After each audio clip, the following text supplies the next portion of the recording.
Start. Okay. Good morning. Good morning, everyone. I welcome all the delegates for this WDA on this WDA platform. In this lockdown period, I suggest you to stay home and remain safe. I would like to thank organizing committee of WDA, Dr. Abhishek Mahajan, Dr. Anand Mohta, and Dr. Saurabh Shah. And today's topic of presentation is Introduction to TMDs, Occlusal Problems, Occlusal Splint Therapy, and T-Scan. This topic is very vast, and I would like to just touch some part of it. I'll explain some in detail, some may not, but I'll try my level best. Okay, so in this, I'm going to tell you the diagnosis till management through a proper treatment planning. I'm going to show you two detailed cases from start to end. Okay, this is a college where I work as a HOD and PG guide. I conducted various lectures and various platforms from national to state to IDA and local level. Okay, these are the various presentation I conduct. I conduct workshops of 2 to 3 days. I conducted 17 workshop, and now last month I conducted one online workshop which was very successful. I got fellowship in IOSI, Diplomat of WCOI, received National Level Family Award in 2018 as well as in 19. Trained by Robert Cudson in DTI, T-Scan and EMG, and Dr. Tatis on body balance. So I'm Director of HGK Dental Care with Dr. Sayevita Shar. So why there's a question in everyone's mind, why there is a need to understand TMJ and occlusion. So this is from the preface of Dr. Peter Dawson textbook. The dentist who ignores the TMJ can never be competent in smile designing or in diagnosing or treating occlusions. Dentists who ignore occlusion can never be competent in diagnosing or treating problems of the TMJ. Dentists who ignores the relationship of the occlusion to the position and the condition of the TMJ can only guess at the diagnostic myriad of problems that are seen in every general practice like occlusal problem. So to conclude, so you should know the occlusion, TMJ, and their relationship. So if we know this in advance and discuss with the patient before starting the treatment, we can prevent the future treatment complications. So there are two schools of thoughts in the world regarding the TMDs. One says there's a role of occlusion in the TMDs, and other says there's no role of occlusion in the TMDs. So there is no conclusion for this. We should work for the benefit of patient and should think for conservative treatment approach. I say no to the soft splint or night guard we normally give. I say no to hard vacuum sheet sucked down on a model without anterior or canine guidance. I strictly don't promote about this splint, and anterior deprogrammer should be given only for diagnosis and not for the treatment. Less than 7 days. Okay. Do not even lose sight of the fact that we are healthcare providers. We have been granted the privilege of treating our fellow men and women. Treatment plan your patients as they are your family members. And when you do this, you will have a happy and grateful patients. So I would like to thank my teachers, stalwarts, and the seniors of the dentistry for sharing knowledge. I want to take blessings from my two gurus, Dr. Peter Dawson and Dr. Jeffrey Okeson. These two pre-conference I attended of the Jeffrey Okeson. I'm working on this TMG project since last 19 years, from 2001, that is my post-graduation. I have done some studies and published in the journal also. So I will discuss that study with you. So first study is the CT scan evaluation of TMJ, localized osteoarthritis and rheumatoid arthritis. What we have done, we have taken a osteoarthritis cases and we evaluated temporomandibular joint on CT scan, and this study is published in this journal. This study is carried out 2001 to 4 in Government Dental College and Hospital, Mumbai. And these were the study results. If you see here, so we have seen the changes in the condyle and the glenoid fossa and articular remnants of osteoarthritic changes like flattening, osteophyte, sclerosis, and erosion. So all the changes were seen in the study, and we have got very interesting finding in our study. What is that? So out of the asymptomatic joint, so 15 joints, so 93% changes were seen in the asymptomatic joint.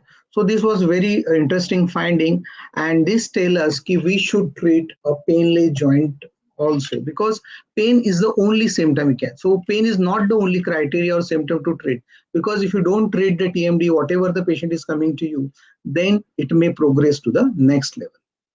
So second research study, this is the treatment of myofascial pain or MPDS using full coverage occlusal SPLINT therapy. In 2014 to 17, this study is carried out, and these were the study result.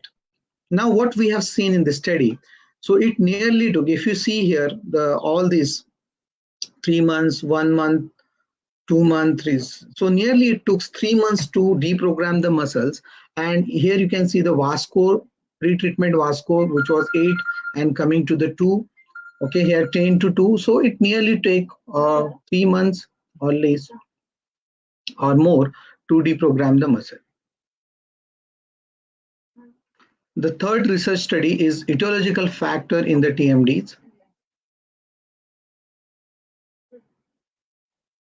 So in this studies, what we have done, we have found out the various etiological factors for the TMDs. So in that first etiological factor is occlusal interference, is the most common in all the patients, followed by missing teeth, wear facets, attrition, and so on. And associate in this study, we have got other associated findings. We have seen out of 300 patients, 104 patients shows the tenderness of the sternocleidomastoid and trapezius. So they are the neck and the back muscles. Okay?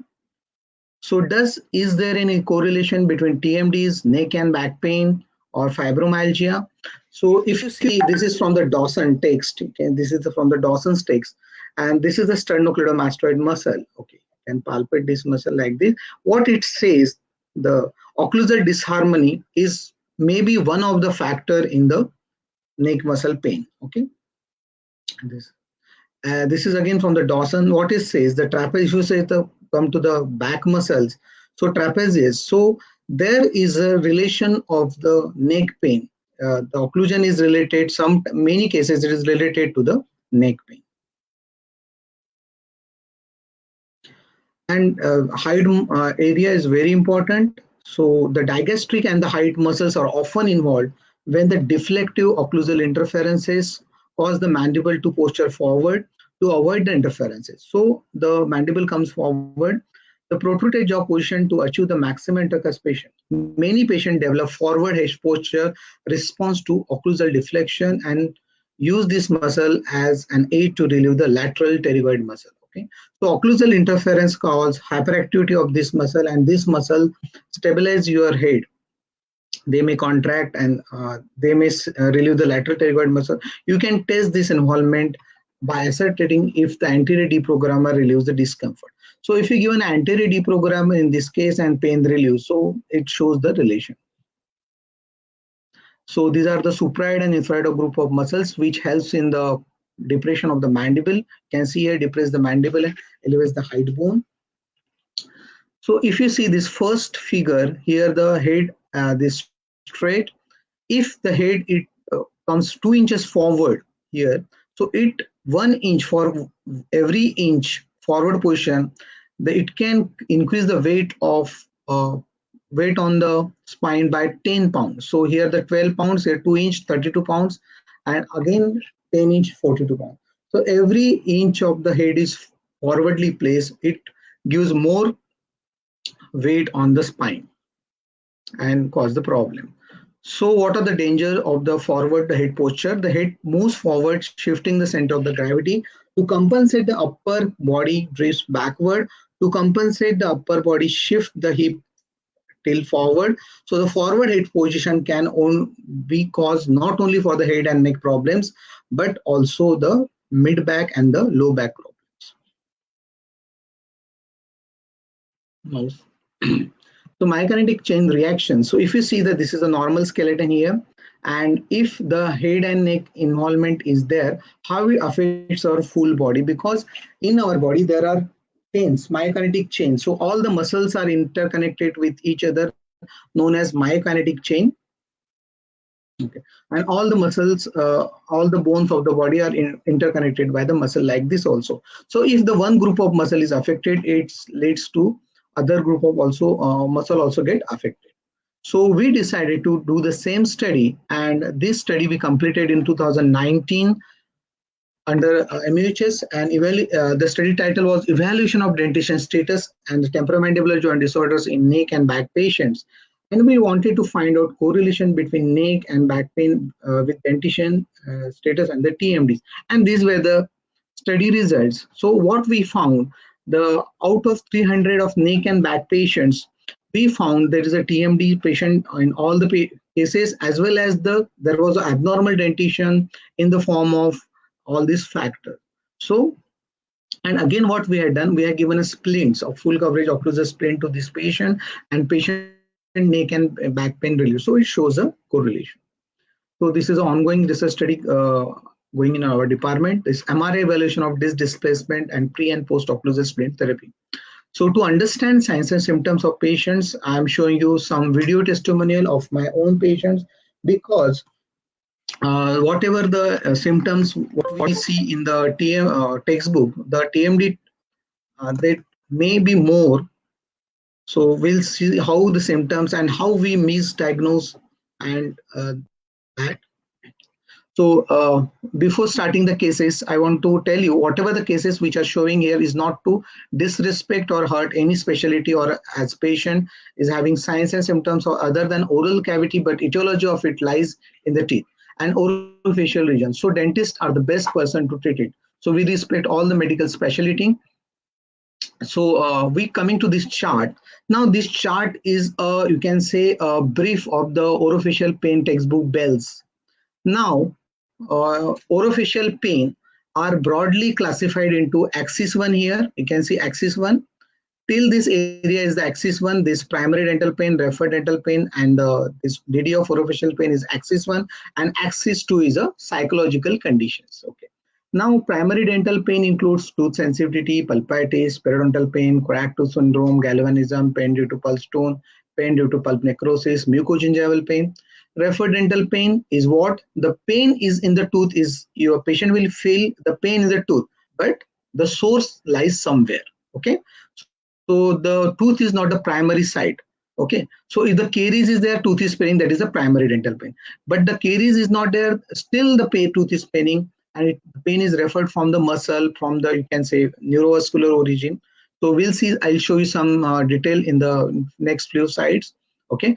So the other DD of the orofacial pain is the musculoskeletal pain. So TMD is a musculoskeletal type of pain. The neuralgia, you know, trigeminal neuralgia, post-herpetic, glossopharyngeal, and there's a neurovascular type of pain. So it is a migraine is a neurovascular type of pain. Tension type headache is a neurovascular type of pain. A vascular pain is a temporal arteritis carotid. So there are a variety of the pain in the orofacial region, and we may confuse to diagnosis. So instead of diagnosis, try to do the differential diagnosis of the pain. If you do the differential diagnosis of pain, you will reach to the diagnosis. Don't give a stamp to the pain. This is this. You need to do a differential diagnosis and then you diagnose. So you can categorize the pain like this. Okay. And most of the time, what happens? The psychological condition. Many times this happens. The pain doesn't get diagnosed. Then we label it as a psychological conditions or axis 2. So I have one case in that it is diagnosed as a psychological disorder, but it turned out to be a MPDS. So I will show you the cases, then you'll come to know about the MPDS and importance of MPDS. Now this case 1 is a misdiagnosed case as a migraine. Okay. And this is a full case from TMD to Smile Design. I finished this case and I'm going to show you the full case, but at the end. Okay. So the Mr. David Sampson, 80 years male from the United States of America, came to our practice 4 years back with a chief complaint of frequent fracture of cervical fillings. See, what was the chief complaint? The frequent fracture of the cervical fillings. So on examination and case history taking, it was revealed that he had headache, neck and back pain, and tingling sensation in the upper limbs, and he was a diagnosed case of cervical and the lumbar spondylitis by his orthopedician. On the basis of signs and symptoms and muscle tenderness score, we diagnosed him with a myofascial pain and suggested him the occlusal splint therapy. Okay, this is a video testimonial. I will run the video so you can listen to his video testimonial.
I'm getting no symptoms at all in terms of tingling in my arms, and also I'm getting no pain of migraine in my head.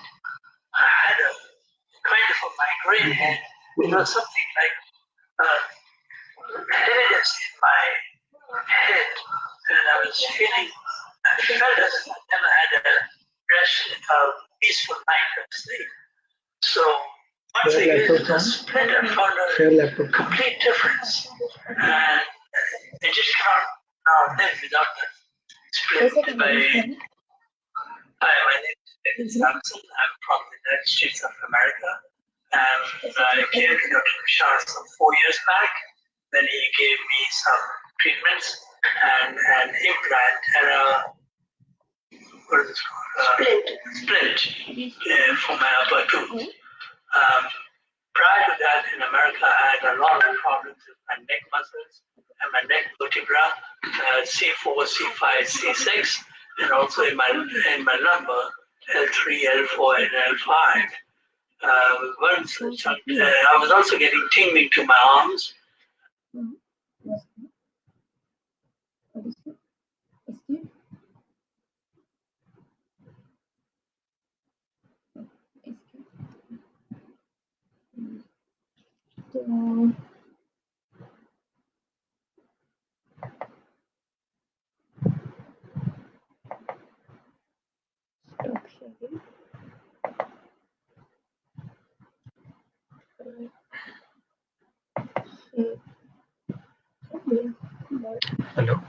Hello, hello, hello.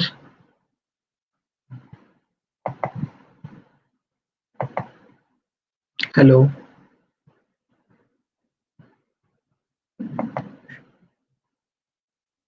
Hello. Hello. Hello. Hello. Hello. Hello. Hello. Hello. Hello. Hello.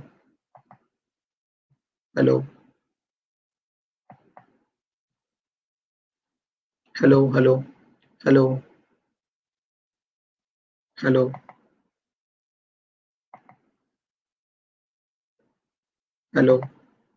Hi, my name is David Sampson. I'm from the United States of America, and I came to Dr. KSHAR some 4 years back when he gave me some treatments and an implant and a what is this called? Splint for my upper tooth.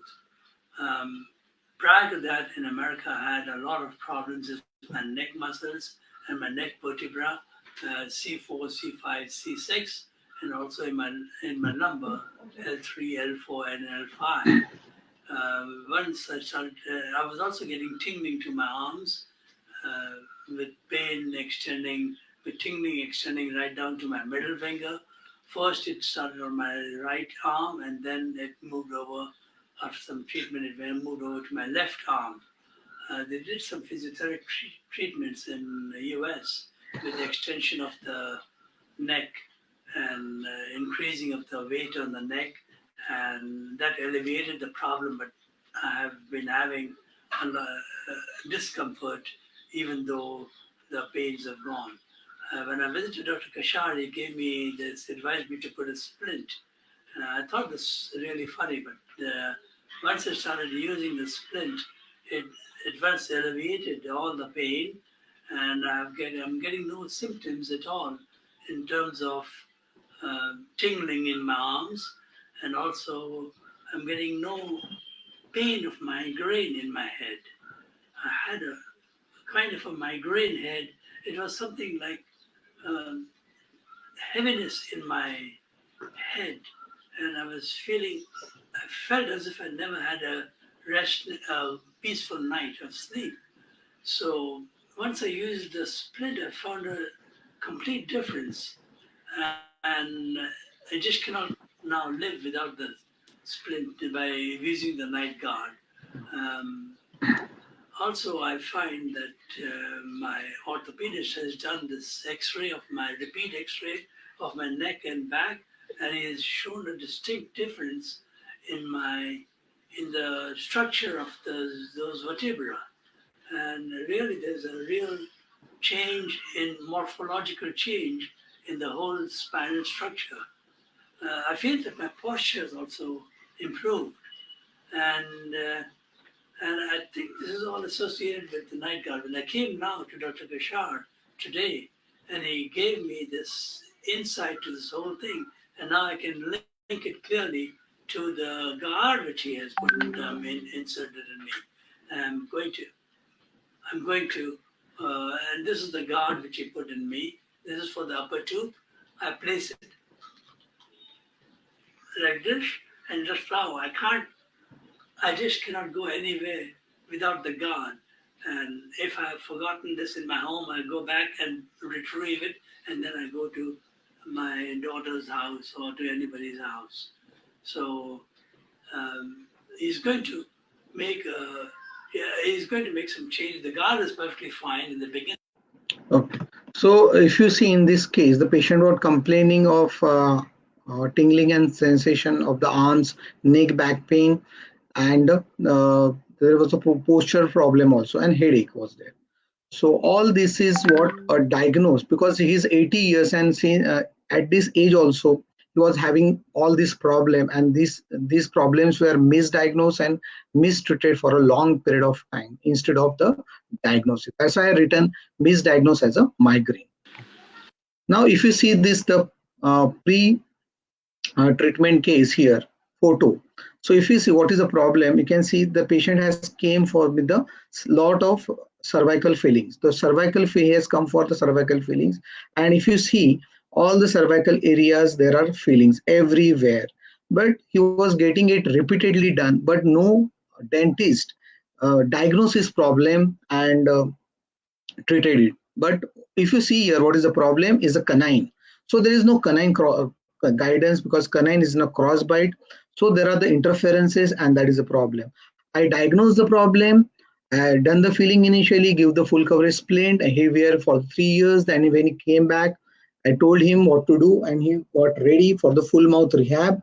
And this is what is post of photographs of this patient. I am going to explain this case from start to end at the end of this presentation. So be with me, okay?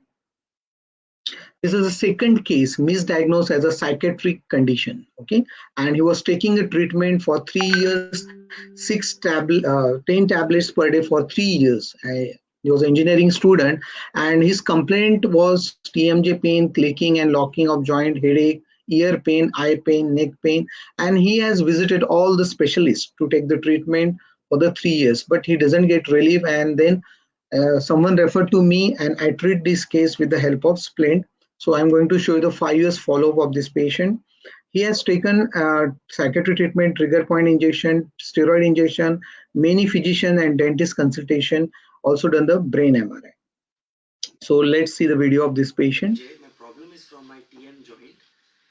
My problem started, my problem was diagnosed 3 years before.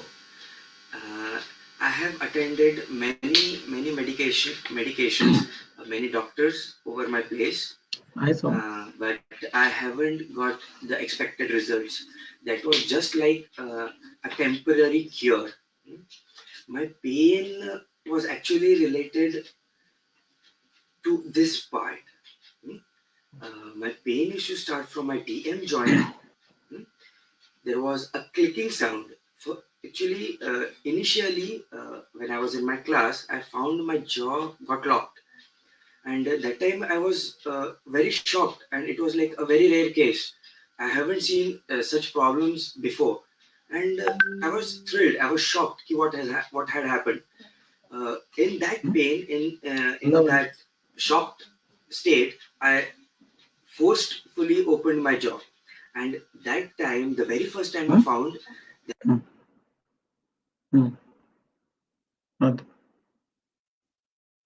Hello? there was a very hard clicking sound which arose from my TMJ. Further, it led to more probability of locking, more pain, and it rose from my TMJ till my head. Initially, it used to start from this part. It used to rise up till my head, and hello. Hello. Hardly 5-6 months before, a new experience has been started. Hello.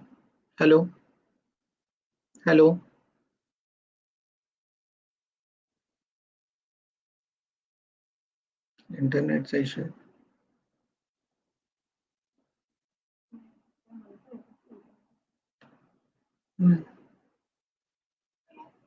Hello. Has led it comes to my forehead, it comes to my left eye, and this is very, very problematic. Seriously, very difficult for me. But now doctor has given me a splint. I have tried every form of medication, right from steroids from the external side, trigger point injection from inside, but trust me, they were all temporary form of medications. That was not a thing which was curing my my TMJ. That was just a temporary part. But now doctor has given me a splint. This is made through an articulator. And this splint, this doctor has advised me to use this splint daily in the night before sleeping. This splint has reduced my problems. This splint has given me very much relief from my pain, from my spasm. My muscles are coming out from that spasm state. They are getting very relaxed. This splint is placed inside my mouth, and I just need to go to sleep. I just have to go to my bed, and this splint does its work. Now the present state is my head pain has stopped, my neck pain has stopped, my forehead pain has stopped. Everything is normal, and this is the very first time after 3 years I am finding my jaw doesn't click when I use this splint. So now if I put this splint into my mouth, my clicking will stop. And it is a really very drastic change. This is a very big progress, I must say. And the best part about this splint is it doesn't require any form of medication. It is the normal way of healing your TMJ, healing your joint. And I was actually suffering from lots of side effects because a guy of 18 years old was consuming 4 tablets per time. So that was a really big thing for me. Okay, so this is seriously trustworthy, and I really. Okay, this is the 5 years follow-up of this patient. Just recently, this patient visited to me, and this was the, you can see, Has been testimonial of diagnosed it. with TMJ disc dislocation in the year 2014. The problems, the traumas I used to feel and suffer those days was severe clicking sound here, the referred pain to the entire facial area, transferring a little bit in the lower back portion also. This pain used to generate every morning and last the entire day. When I visited the clinic, Dr. SHAR suggested me to build a occlusal splint and wear it strictly while sleeping, and also, if required, to wear it in the daytime. I continued to wear the splint for around 2 to 2.5 years, and due to the strict regular usage, the clicking reduced drastically, pain vanished, as well as the disc dislocation referred pains also went to a very minimal stage. After 2 to 2.5 years, I have stopped using the splint. Today, my pain is very minimal. If I have to calculate it, then throughout a month, it often occurs 5 to 6 times at irregular intervals. And also, I was not given any additional drug treatment. No physiotherapy, nothing. Just a strict usage of the splint. And today it is 15th of October 2019. I have revisited Dr. Avinash Shar, and he has suggested me an ortho treatment for a long-term relief. And I'm very happy that my entire life that was disturbed in my academic domain, that was my first year to my third year, the 2.5 year span, was very terrible, and I'm very much thankful that our attempts of solving my case has been successful. Okay, so occlusal splint therapy works wonderfully in both the cases. So this is a third case, and this was very difficult and tough case for me because the patient was having affected phonetics, internal displacement with reduction, and dystonia also. It is in the mandibular area, muscles were affected. Okay, so dystonia is diagnosed by the neurophysician, and this patient was telling that interference removal was done, and after that this is happening. So this is the patient. Before you can see this patient speech and how he's speaking, patient face, see the patient face how it is.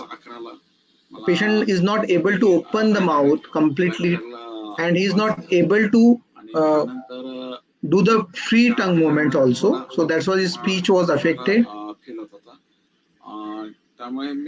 So he's very tough for you to speak. Okay. Okay. Now the same patient we given a full coverage occlusal splint, and this is of post-op after 1 year. TMJ, the speech is improved drastically. Chin, and I visited Dr. Char in the month of November 2017, and since then my treatment is going on here, and I had literally was not able to talk, able to speak, and meanwhile I had this particular disease called dystonia. This also had inculcate, and parallelly dental and neurological treatment is going on since last 1+ year. in my case, this particular dystonia is happened due to the dental issue. That's what the neurological specialist said, because of my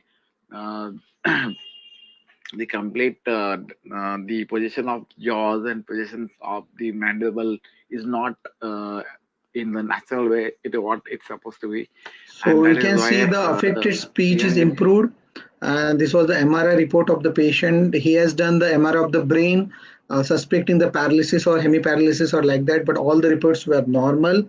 So after the neurophysician consultation, he came to me and I diagnosed it and start the treatment. Okay. So then we have finished with the full coverage occlusal splint therapy, and I suggest him to go for final occlusal correction. We have done a DSD and test drive of the patient.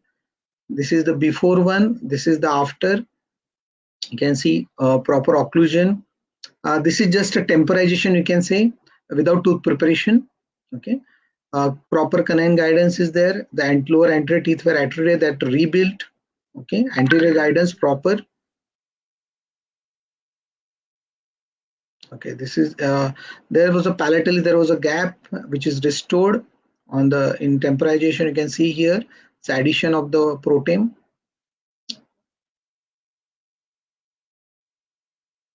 And this is a splint again before and after the restoration. This patient is on the temporization, and this is the patient result. You can appreciate the result.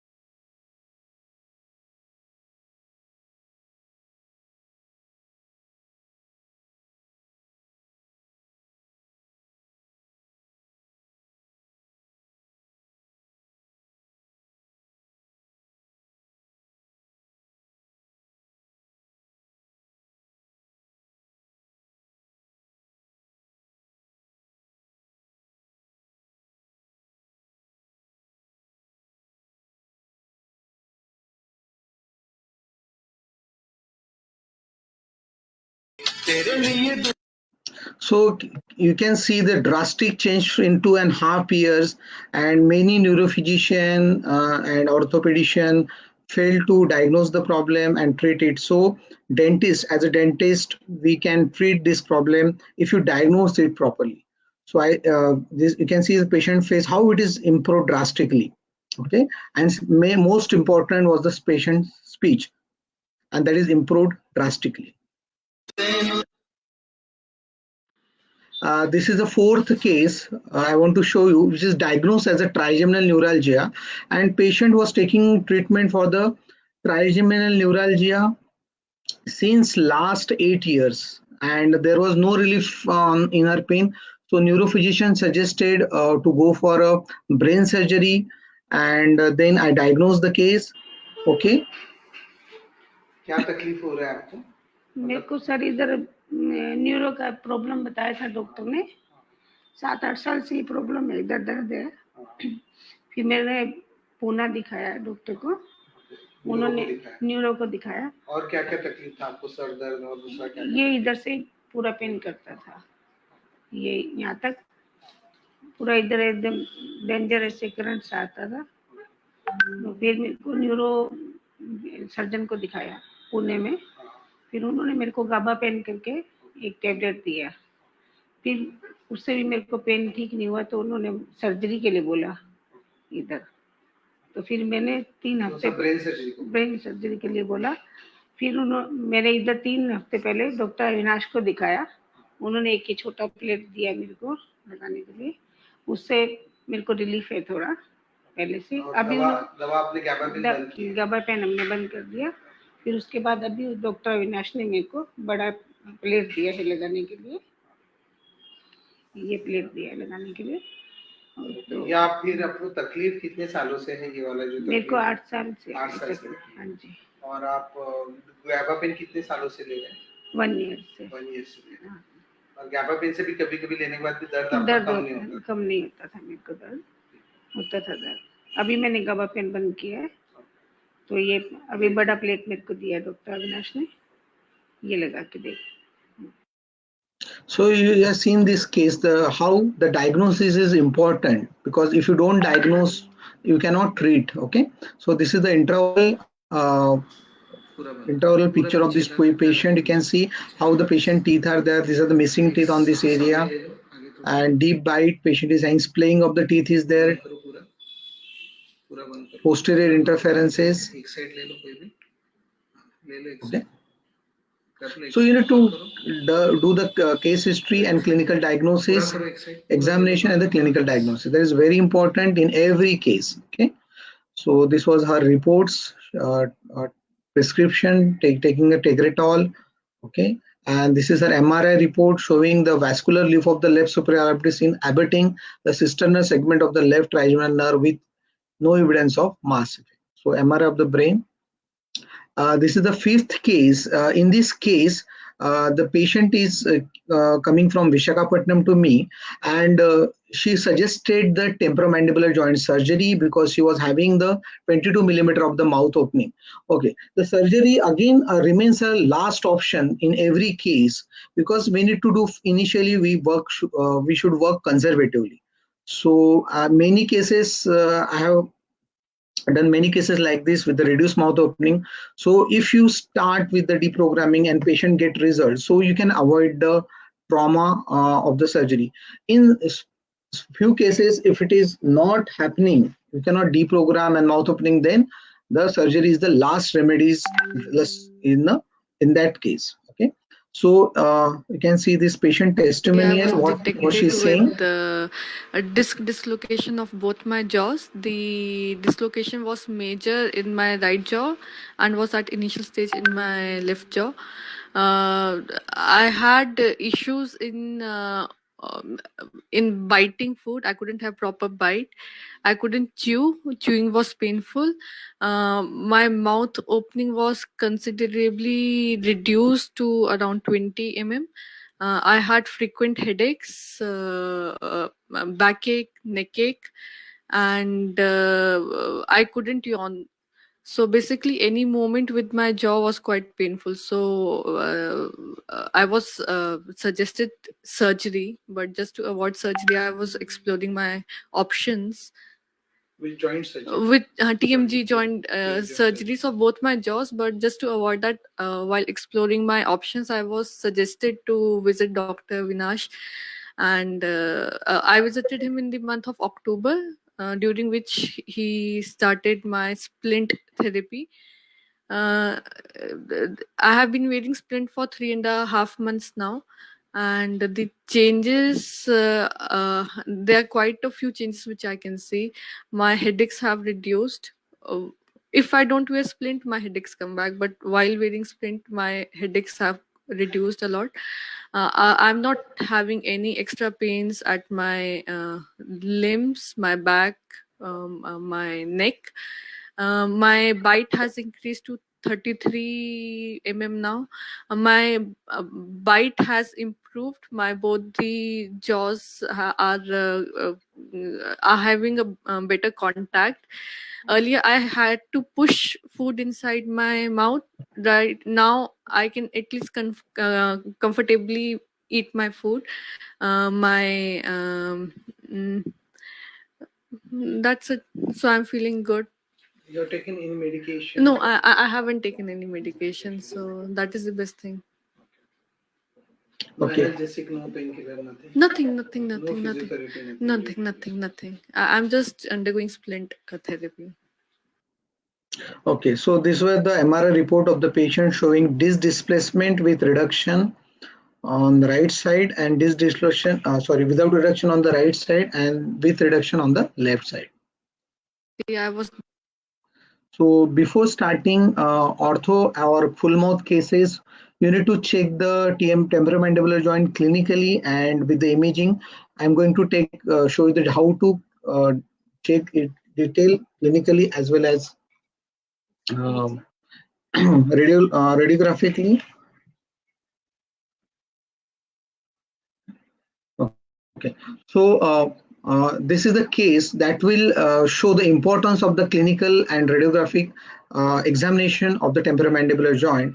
If you see this case here, so what we can see here, the patient is closing into the cross bite. Okay, you can see Patient is closing into the crossbite.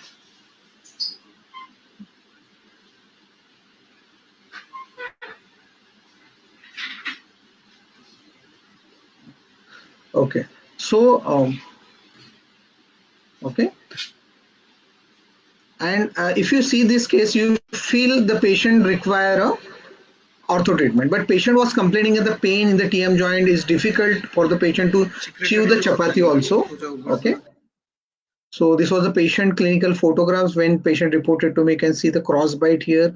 The teeth, posterior teeth are not coming into contact. There's a gap, and midline is also shifted. So if you see this midline, the jaw is shifted more 3 to 4 millimeter to the left side. Okay, this is the canine, this is lateral, this is the central. So this should be here. Okay, so 4 millimeter to 1 tooth shift is there to the left side. Okay, so we first give an anterior deprogrammer, and then we have given a full coverage splint to the patient.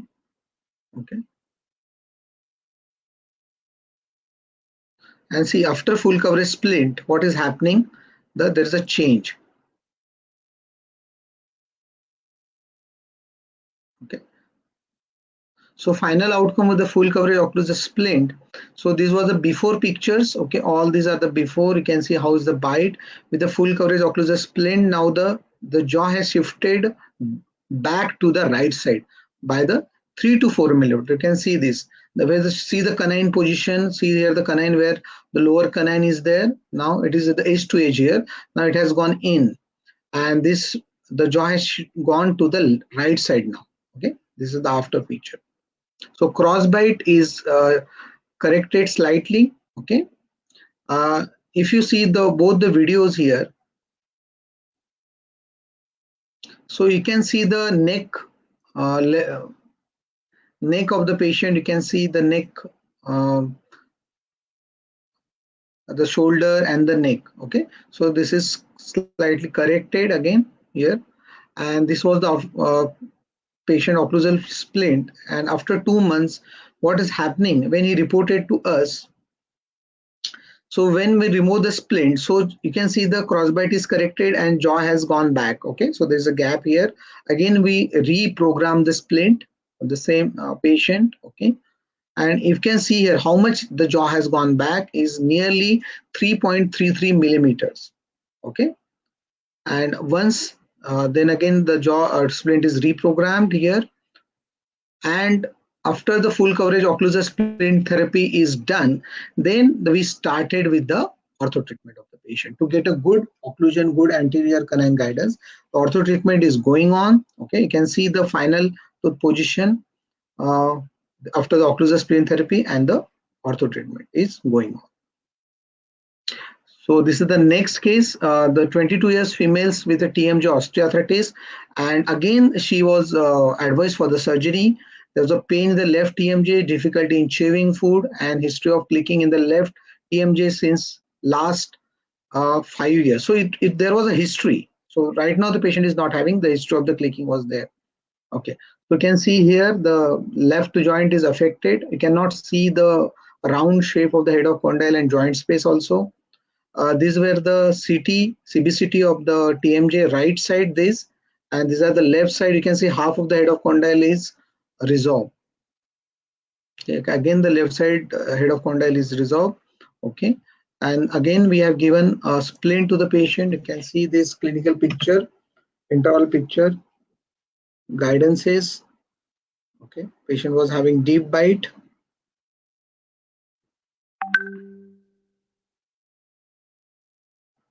And you can see interferences on the posterior side, interferences on the canine guidance.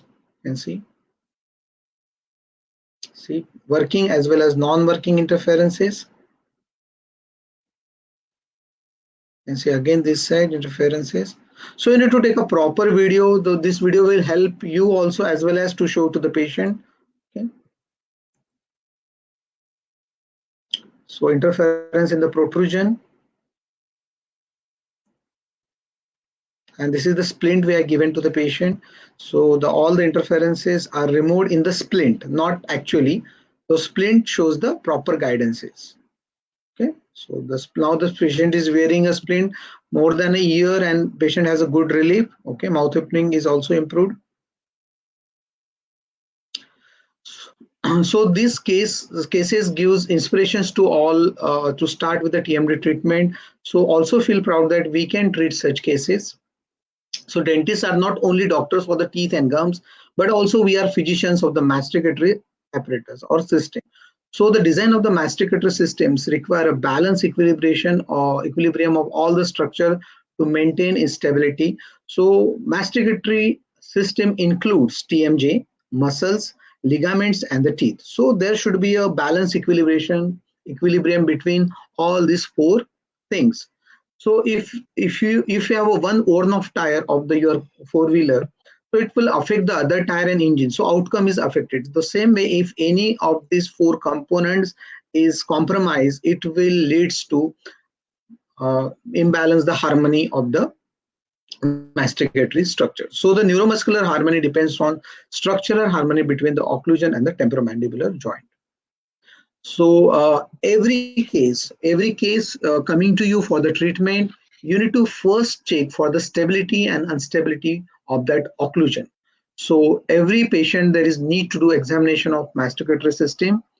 So to check the stability and instability, we need to check TMJ, occlusion, what in the occlusion like normal occlusal contacts, anterior canine guidance, occlusal curve, occlusal interferences, muscles of mastication, and neck and back muscle. I am going to show you how in detail how to do all these things.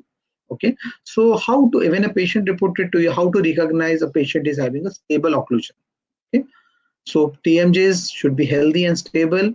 All teeth are firm, no mobility, no excessive wear is present. All teeth have stayed in their present position, and supporting structures are maintainably healthy, means periodontium is healthy. How to recognize unstable occlusion when the patient is reporting to you?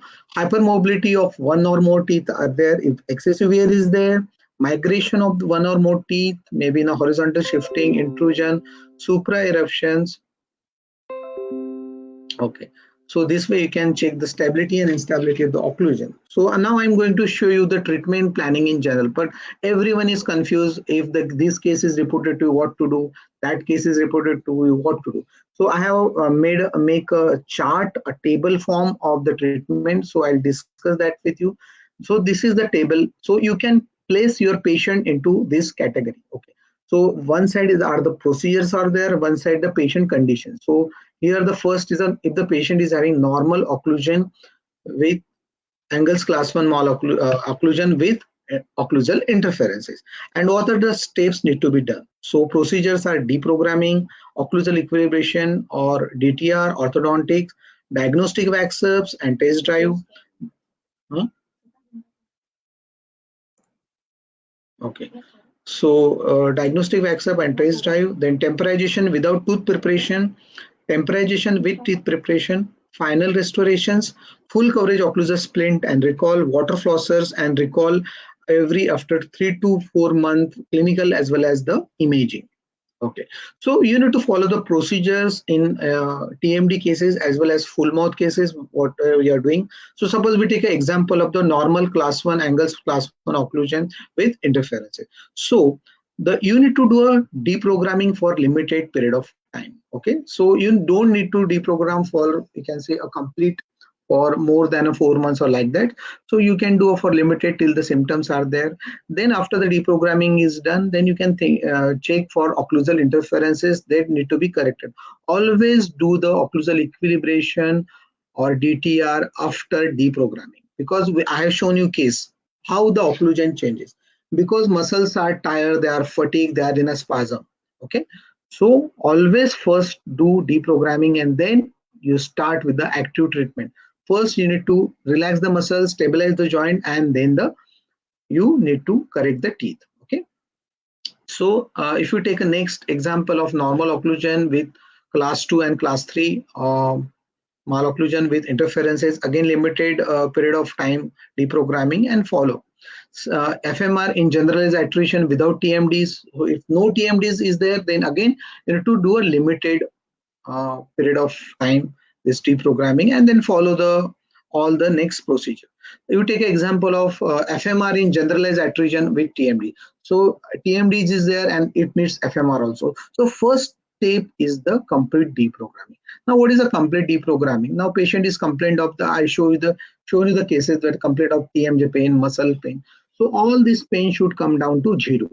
Okay, so once the pain get relieved, then you start with the active treatment. Okay, you need to wait after that also 4 to 6 months, and then you start with active treatment like occlusal equilibration. Sometimes ortho requires, sometimes only ortho, or sometimes with the equilibration, diagnostic wax up, temporization, final restorations, full coverage splint. For the maintenance, you need to give these cases.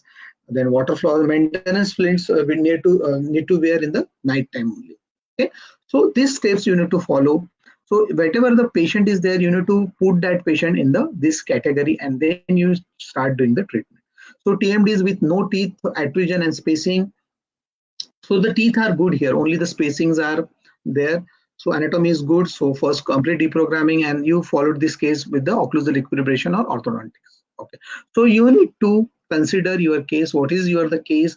You need to place the category, and then you plan your case. Which are those steps going to required in your case, and then accordingly you do the treatment. Okay, so how to identify your patient needs occlusal splint therapy? So if the patient is suffering from any of the following, patient needs occlusal splint therapy, like a teeth wearing or affraction, night grinding or clenching is there, sensitive or painful teeth patient is having, sore masticatory musculature, pain in the ear or in front of the ear, like in a TMJ area, headaches which worse on awakening, restricted mouth opening, sounds in the TMJ like a clicking or crepitus, neck and back pain if there is a long standing. Okay. So this patient, you may think this patient may require a occlusal splint therapy. So what are the benefits of the occlusal splint therapy? So no medication, as you have seen the testimonial of the patient shows they have not taken any medication. So no medication, no injections are to be used. So no side effect, very conservative and more natural. So physiologic way of treating the TM joint. Prevents teeth wearing. Okay, protects teeth, TMJ and muscles from harmful night grinding forces, relaxes the contracted muscles of orofacial region along with the affected other body muscles, useful for differential diagnosis of the MPDS from other orofacial. So I have shown you the chart where that we have categories of different types of pain. So if you give a occlusal splint therapy to the patient and patient pain getting relieved, so it or reduce, it may diagnose or as the patient is having the MPDS or the other temporomandibular joint problem. So it will help us to diagnose the problem. Then is a physiological way of feeling affected TMJ, reduce headache, neck and back pain of the muscular origin. So if it is related to the masticatory muscle, okay. So balance your body from head to toe if affected due to the teeth and TMJ imbalance, and if restricted mouth openings it improved can be avoided by the invasive TMJ surgery. So prognostic value. So I have shown you the two cases there, the restricted mouth opening are there, they're there. So in this way the splint is benefited to us. So where and why the occlusal splint therapy can be used in, can be used in case of temporomandibular joint disorders as well as occlusal to treat the occlusal problem. So if the occlusal muscles disorder can be resolved by occlusal splint, it can be resolved without a splint by perfected occlusion with tooth-to-tooth contact. So suppose you are given a splint to the patient and patient is getting relief. So it is what gives you some guidance. So you can do the final tooth correction, definitive tooth corrections or definitive treatment you can give to the patient. So it is useful for the pre-treatment outcome. It is a both diagnostic and prognostic. So you'll come to know the patient will get the benefit. Both the dentist and patient becomes confident once the patient get result about the outcome of the treatment. Patient wins dentist confidence in successful treatment. Most of the TMD cases require a full mouth rehab. Now the full mouth rehab is not root canal of all the teeth and giving the crown. Full mouth rehab is the restoring the occlusion to the normal, means normal occlusal contact, anterior and canine guidance, curve of free, curve of Wilson, and it should be of interference free and with respect to the stable TMJ. That is a full mouth rehab. So every time you need not to do all the restorative treatment. Sometimes you need to do occlusal equilibration, sometimes orthodontics, sometimes restorative dentistry. Some if the class 3 skeletal problem, then resection. So you may need a 4R or a combination of the 4R, or sometimes only the combination of 1 or 2.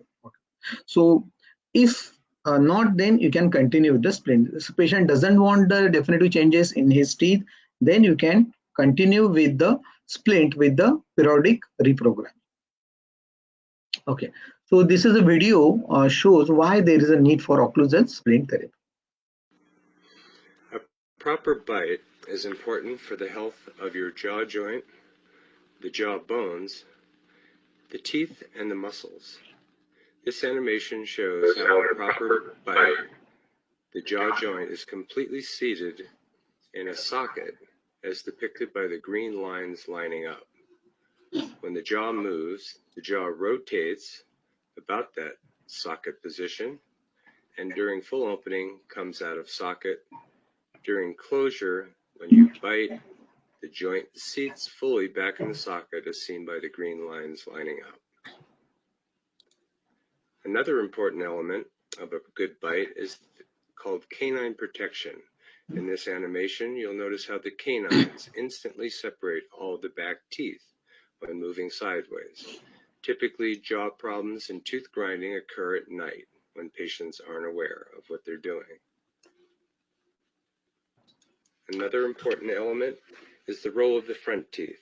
Notice in this animation how when the jaw moves forward, the front teeth contact, the back teeth instantly come apart.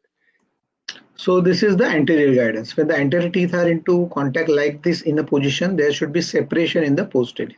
This is the anterior guidance. And when you close, notice how the jaw joint seats fully by the green lines lining up again as you go back into your proper bite. The muscles function in a very specific way when the bite is proper and the jaw joint seated fully in its socket. Notice in this animation, during opening, there's a muscle that's attached to the chin, goes somewhere down near the Adam's apple, and pulls the chin down as you start to open.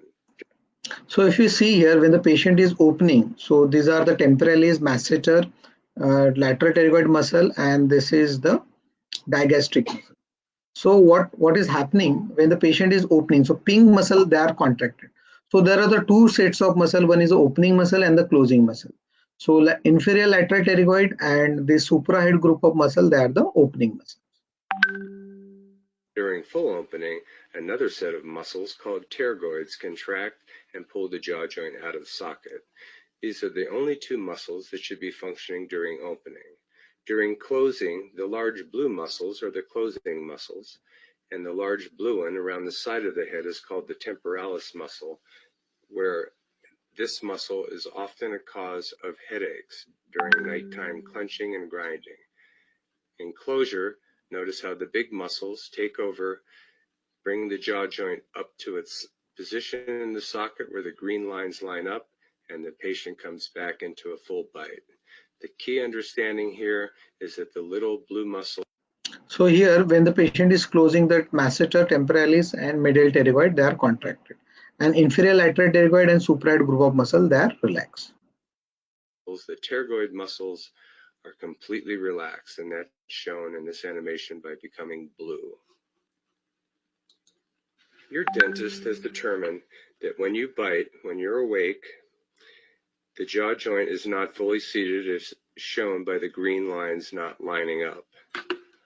Although you can open and close and go back into a bite, notice how you habitually, when awake, bite where the teeth fit the best, but notice how the joint isn't fully seated.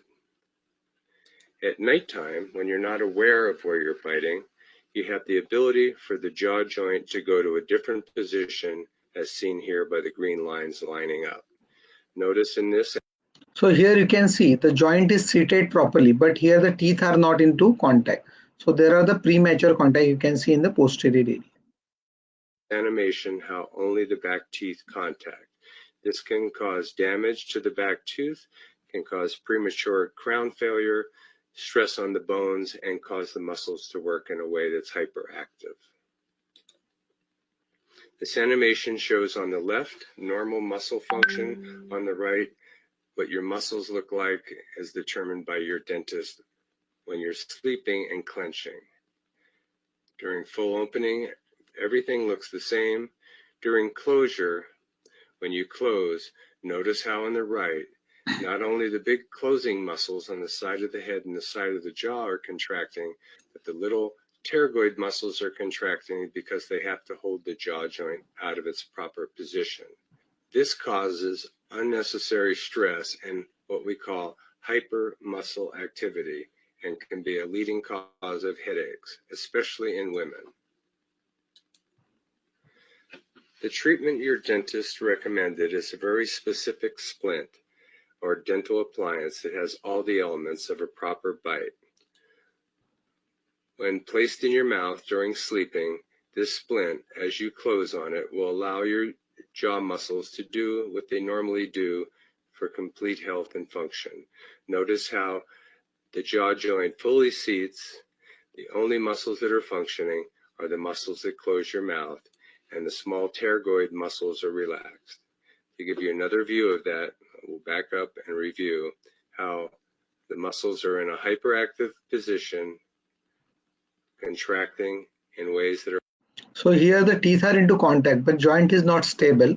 So when you give a splint to the patient, the joint gets stabilized as well as teeth are coming into the contact, and the muscles.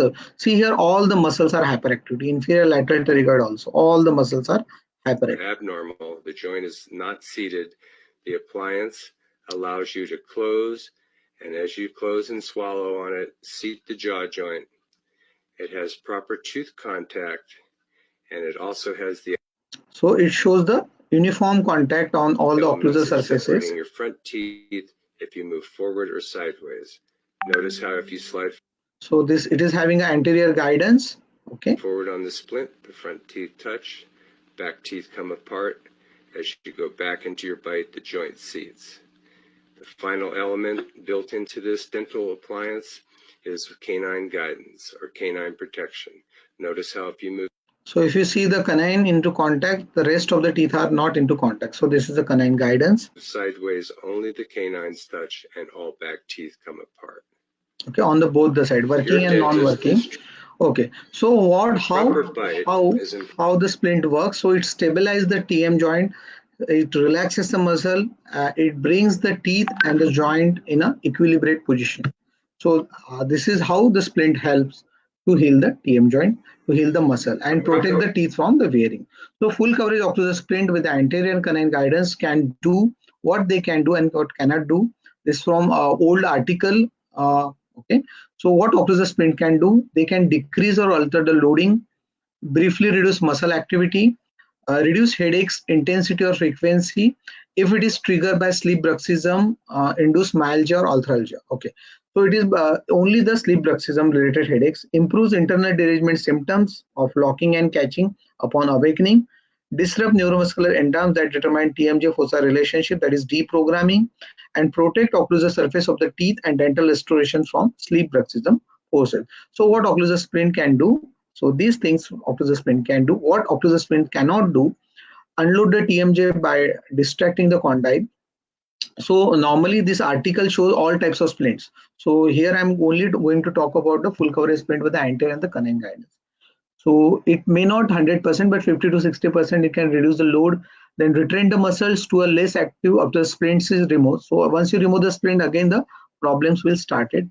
The reduced headache. So the headaches of the neurovascular, like a migraine type. So if they are migraine type headache, it cannot relieve that. Then recapture the displaced disc. But in my cases, we have done the recapturing also. And now we are doing a study on the MRI. So we can actually see the disc recapture or not. Okay. Produce an ideal neuromuscular or occlusal relationship. Then permanently reduce or eliminate the sleep bruxism because it is present in the brain. Okay, sleep bruxism. So we cannot stop it with the splint. Establish a correct vertical dimension of the occlusion. These are the things, these are from the literature. Okay. So diagnosis of the TMD are very important. Diagnosis is the key to the successful treatment outcome. So TMD, if you see, it is one of the orofacial pain.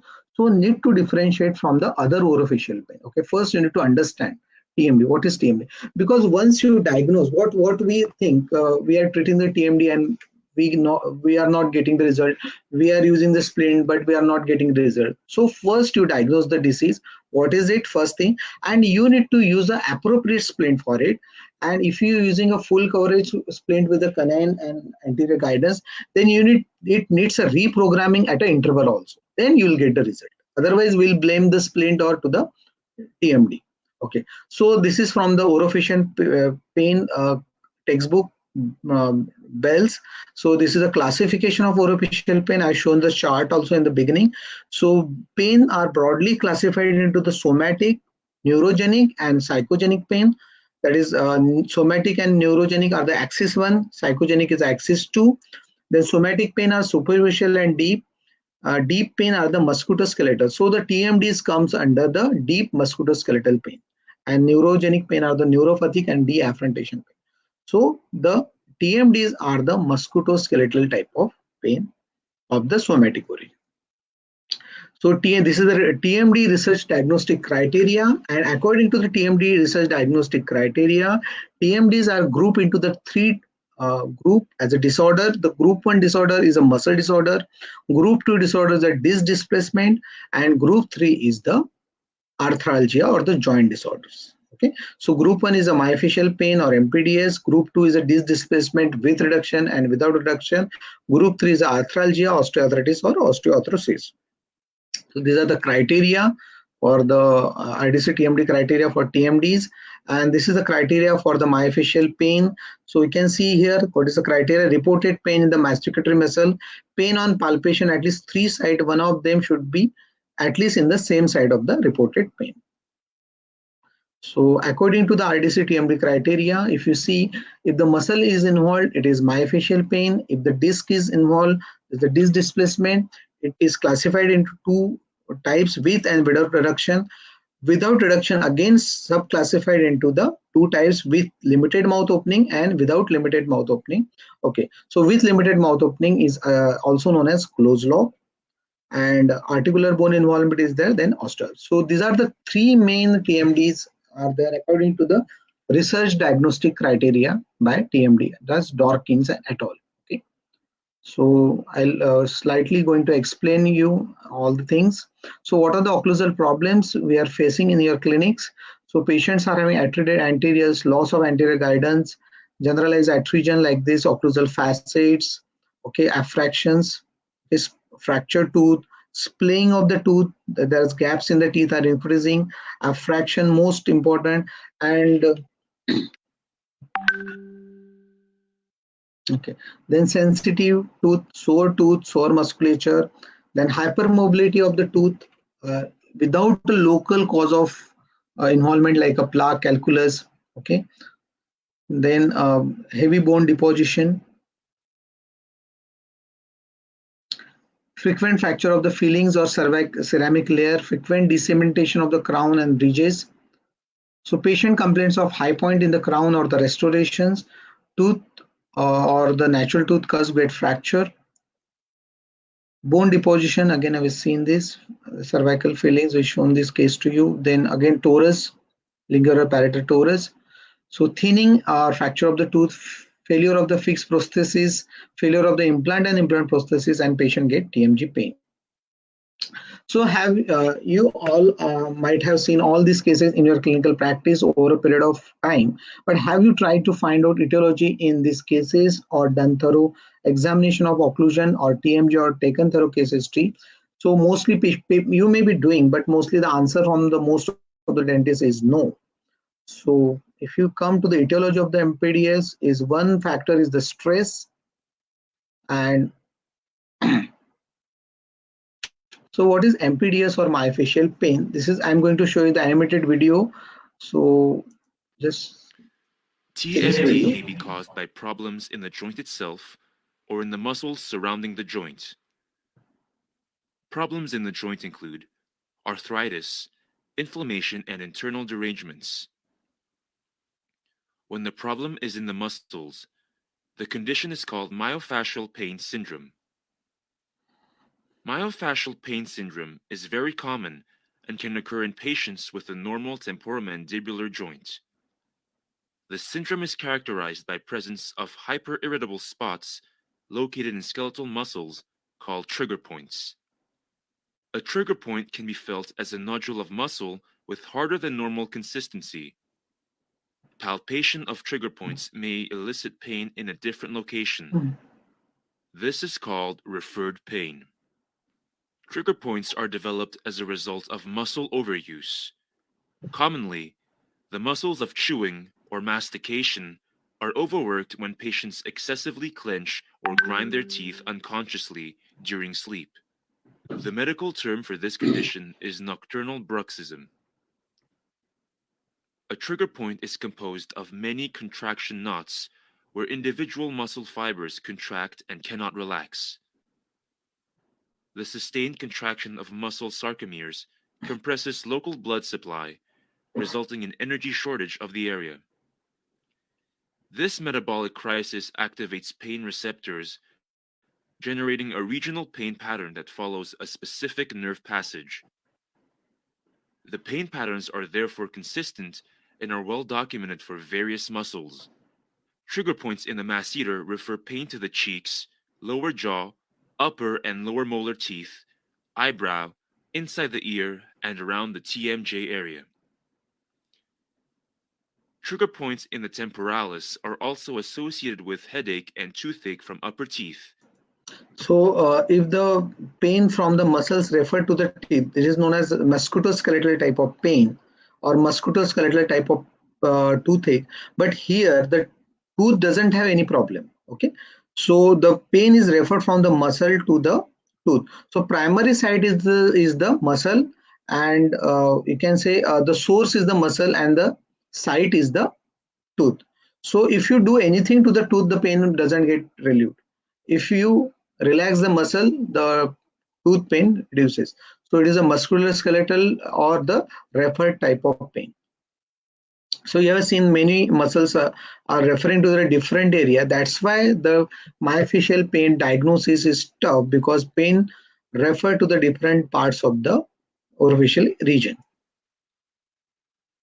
The main culprits of myofascial pain in the TMJ area are the pterygoid muscles.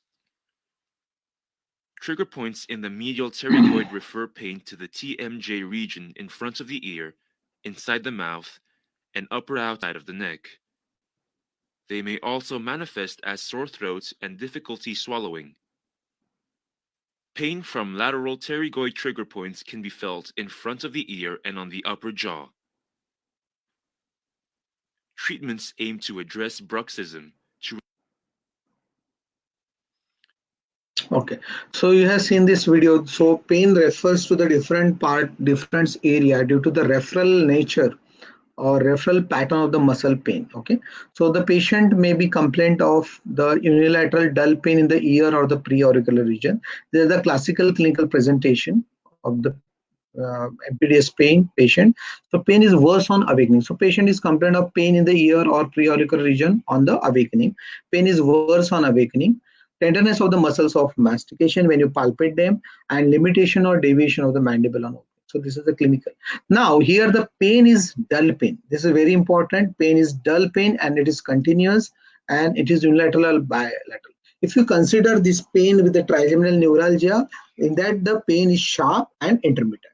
So in this way you need to differentiate the pain, MPDS pain from other pain. Okay, how to examine the muscles of mastication. Okay, then coming to the muscles of mastication, I told you there are two groups. One is elevator and this is depressor.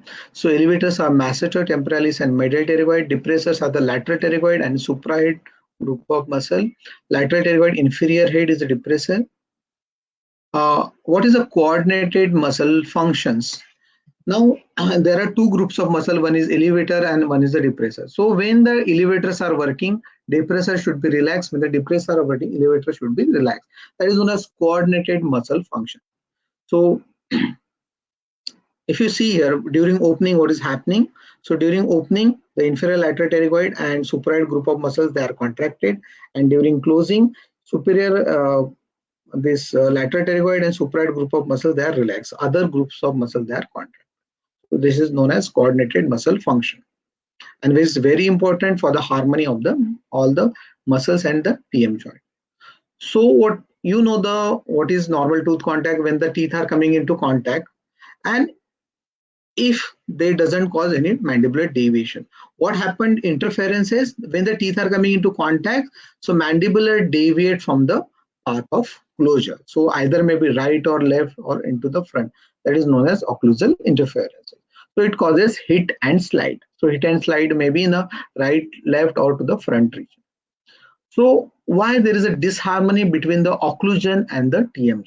Now if you see this first picture, so the joint is stable as well as teeth are into contact. So it is a musculoskeletally stable position, and the muscles are also, you can say, in a coordination. So this is a normal. Now suppose patient need to bring the mandible forward for maximum intercuspation. So every time the jaw is coming forward, that time when the patient teeth are coming into contact, the joint is unstable. So here the CR is not equal to CO. So there is an instability, and this causes muscle incoordination. And this, if this is happening frequently, it leads to the muscle hyperactivity, and that is known as incoordinated muscle function. So if you have a car, it is on the slope of the road or on the hill, so you need to brake the car as well as it should keep in the gear. You cannot keep in a neutral. Okay, so it brings a lot of pressure on the, you can say, engine and the brakes. So same way, if the patient need to bring the mandible every time forward, so the lateral pterygoid muscle becomes hyperactivity because it is on the slippery slope of articular eminence, and it need to hold all the muscles together. So it causes the hyperactivity of the lateral pterygoid. Hyperactivity of the lateral pterygoid will cause hyperactivity of all the muscles, and that is the etiology for the TMDs, you can see. So what is the etiology for the muscle hyperactivity? Is disharmony between the occlusion and the TMJ, that is CR is not equal to CO, bruxism or clenching, occlusal interferences in centric and eccentric, and prolonged occlusion and the disocclusion time, DTR time. I'll show you in the T-scan how to measure the disocclusion time. So it all causes incoordinated muscle function, which leads to the muscle hyperactivity. So the normal, you can say normal patient, all the muscles are relaxed in the presence of anterior guidance. Here the anterior guidance is not there, so all the muscles are hyperactive too. And again, you can bring the muscle into neuromuscular harmony by giving a anterior deprogrammer or the full coverage splint. Okay, so that is the role of splint. So the moment you give anterior guidance, what will happen? It will greatly reduce horizontal forces on anterior teeth. It reduces compressive loading on the forces on the TMJ, and it makes impossible to overload or wear the posterior teeth even if patient bruxes. So that is the importance of anterior and the canine guidance if the patient is having. So modernization and stress. So we have traveled from bullock cart to aeroplane, and it has brought a lot of stress in every individual's life. So patient had a history of stressful situation of the past, and that is very important, and that is one of the trigger point for the, you can say, for the stress. So how, or the bruxism, how the stress is harmful. So if the chronic stress, emotional stress will lead to the tension in the muscle fibers, then clenching of the jaw muscles and the bruxism, and it leads to the muscle fatigue. So the emotional stress will lead to the bruxism and the muscle fatigue. So one factor is the stress in the etiology of the myofascial pain dysfunction syndrome. It may be in the form of emotional, mental or physical, and other factor is the dental irritants, maybe in the form of abnormal occlusion or abnormal restoration, or patient is having interferences. So it leads to the bruxism or clenching. Bruxism or clenching leads to the muscle fatigue. Muscle fatigue leads to the myospasm, and myospasm will cause myofascial pain dysfunction syndrome, leading to contracture of the muscle, altered chewing function, degenerative arthritis, occlusal disharmony. I've shown you case to you, and this is again a vicious cycle. So this total flow chart is the etiology for the TMDs, because all TMDs start from first the myofascial pain, okay, or as a myofascial pain, and if you are not treating the patient or patient is not coming to you, then it goes to the upper layer like a disc displacement with reduction, without reduction, and osteoarthritis. So due to the referral nature of the myofascial pain, patients reports with the pain in the various regions. So we have seen in the video also. So patient may complain of TMJ pain, ear pain, then headache, jaw pain, shoulder, and the neck back pain. And then patient is confused where to go because they don't have a pain in the teeth. So they have pain in the different area. And obviously, depending on symptom, they will go to the respective specialist. Because we have seen already from where the medial pterygoid pain goes to the posterior part of the throat, it refers. Okay, throat, TMJ, infraauricular area, eustachian tube, masseter goes pain refers to the posterior mandibular, maxillary, jaw, upper portion of the face, and patient may get tinnitus also. Lateral pterygoid pain goes to TMJ and zygomatic area. Then temporalis pain goes to the anterior teeth. So it is a musculoskeletal toothache.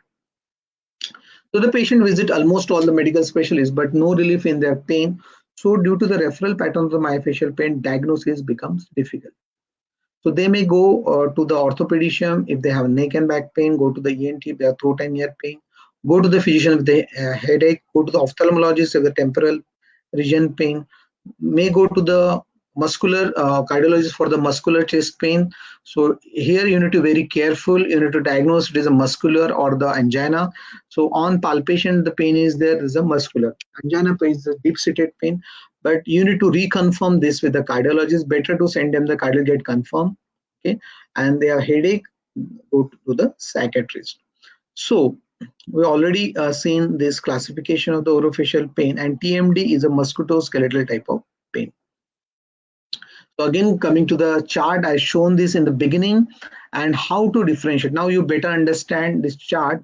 So if you segregate or differentiate the pain into these four categories: primary dental, refer dental, and DD of orofacial pain, that is axis 1, and axis 2 is a psychological condition. And I told you, if you most of the time this pain doesn't get diagnosed, and patient feels and we feel, I have 3-4 patients, they are under psychiatric treatment due to the headache or the headaches, and they turn out to the myofascial pain. Okay, so differential diagnosis is very important. So the primary dental pain, I told you, it may be of sensitivity, pulpitis, periodontal pain, cracked tooth syndrome, galvanism, pain due to the pulse tone, pain due to pulse mucosis, and mucus. So these all pain are easy to diagnose. So whenever the patients are coming to you, don't jump for the other orofacial pain. First, you start the diagnosis with the tooth, local area. So you need to check for all these factors. Patient is having the sensitive tooth, why the dentine is exposed, caries is there, so periodontal problem is there, patient is having any ulcer, so patient is having infected tooth. So first you rule out for the first local cause, dental cause. Then you go for a referred dental pain, maybe a musculoskeletal like toothache I've shown you the slide. Then cardiac toothache, when the pain refers from the lower jaw and shoulder region. So again, the cardiac toothache is not our patient. It's the emergency patient. You have to send it to the cardiac hospital. Then neurovascular and neuropathic pain. And the other orofacial pain includes musculoskeletal like TMDs, neuralgic like trigeminal neuralgia, neurovascular like migraine, and vascular like temporal. So on the basis of history and clinical examination, we can differentiate. But our focus of treatment is a primary dental pain and the musculoskeletal pain. Other pain, you need to refer to the medical specialist. Okay, or some specialists are treating like neuralgic pain. They're treating some specialists. Then you can refer to the dental specialist. Otherwise, our primary aim is to treat the primary dental pain and the musculoskeletal type of pain like a TMD, these categories. Then what is a primary pain? When I told you, when the source and the site is same. If the caries is there and tooth is paining, that is a primary pain. Referred pain, the source and site is different. So suppose the patient is having that site here and the source here. Okay, so if you press the source, the pain will increase at the site. Okay, so the etiology lies here and patient is getting pain at a different place. That is known as referred dental pain or referred pain. So primary pain, source and site is same, like a pulpal pain and easy to diagnose.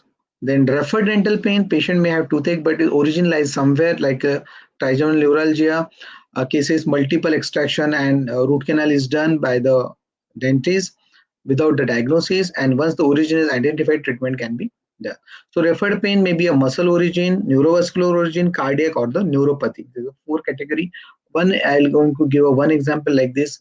So temporalis muscle pain referred to the anterior teeth, but teeth don't have any problem like a caries, periodontitis, cracked tooth, or affraction.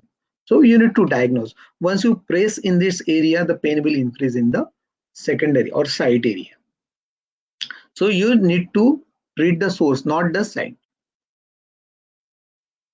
So you can, if you give injection of the LA in the tooth, will not relieve the pain, but if you give injection in this area, it will relieve the pain. Then cardiac tooth, I told you, the pain increase on exertion and refer to the angle of mandible and associate with the chest pain. So patient will complain of chest pain and the shoulder pain and goes to the left side of the mandible. So this is not our patient. It is an emergency patient, need to send to cardiac hospital. So how to deal with these cases? First is most important, the detailed proper case history along with the signs and symptoms. Diagnostic stage, you can do diagnostic blocking, medicine, anterior deprogrammer. Anterior deprogrammer is the best to, you can differentiate this pain is MPDS or TMD from the other pain. Then you can go for differential diagnosis as I shown in the chart, and then you can come to some conclusion, or if required investigation, you can do all this investigation. So in this presentation, our main focus is on the TMDs only. So what should be look for in a myofascial pain patient? So first we'll going for the TMG in a brief. So TMJ, so accurate occlusal treatment planning requires accurate joint position. So all of you know that TMJ is having the components, bony components like granite fossa, head of condyle, articular eminence, soft tissue component like disc and the ligaments. So here you can see head of condyle, granite fossa, articular, and this is the disc. This is the superior joint space, this is the inferior joint space. So I'll show you the normal TMJ here and dynamic MRI, how you can correlate both the things. This is a normal temporomandibular. So you can see the here the disc how it is moving. Okay, now when the disc is moving forward, you can see this is the posterior band, okay, intermediate zone, and the anterior band. This is the inferior joint space, this is the superior joint space, and this is a retrodiscal tissue behind the disc is known as retrodiscal, and these are the some ligaments. So you can see this movement. Okay, when patient is opening the jaw, you can get this bow tie appearance shape here, bow tie appearance. Okay, same you can see on the MRI, and that suggests, now you can see fully bow tie appearance here. So that shows the normal disc on mouth opening, and this is the dynamic MRI. So you can see the movement here. Okay, again you can appreciate here the bow tie appearance. So this bow tie appearance you can see here. So if you get a bow tie appearance on mouth opening, that shows the on MRI, that shows the joint is normal, disc is in a proper position. Okay, so can you appreciate here the how the joint is shift place in a musculoskeletal stable position? So here the posterior band is at the level of 12 o'clock or 1 o'clock position when the patient closes the mouth completely, or you can say in a maximum intercuspation. So clinical examination, coming to clinical examination on the TMJ. So you need to do all the movements of the mandible which are useful during mastication, phonetics, yawning. Just we'll see how the patient is doing this movement, and this movement should be without a pain, without a restriction, without a deflection of the jaw. So okay, so these are known as mandibular movements, and these movements patient do during mastication, phonetics, yawning, and parafunction.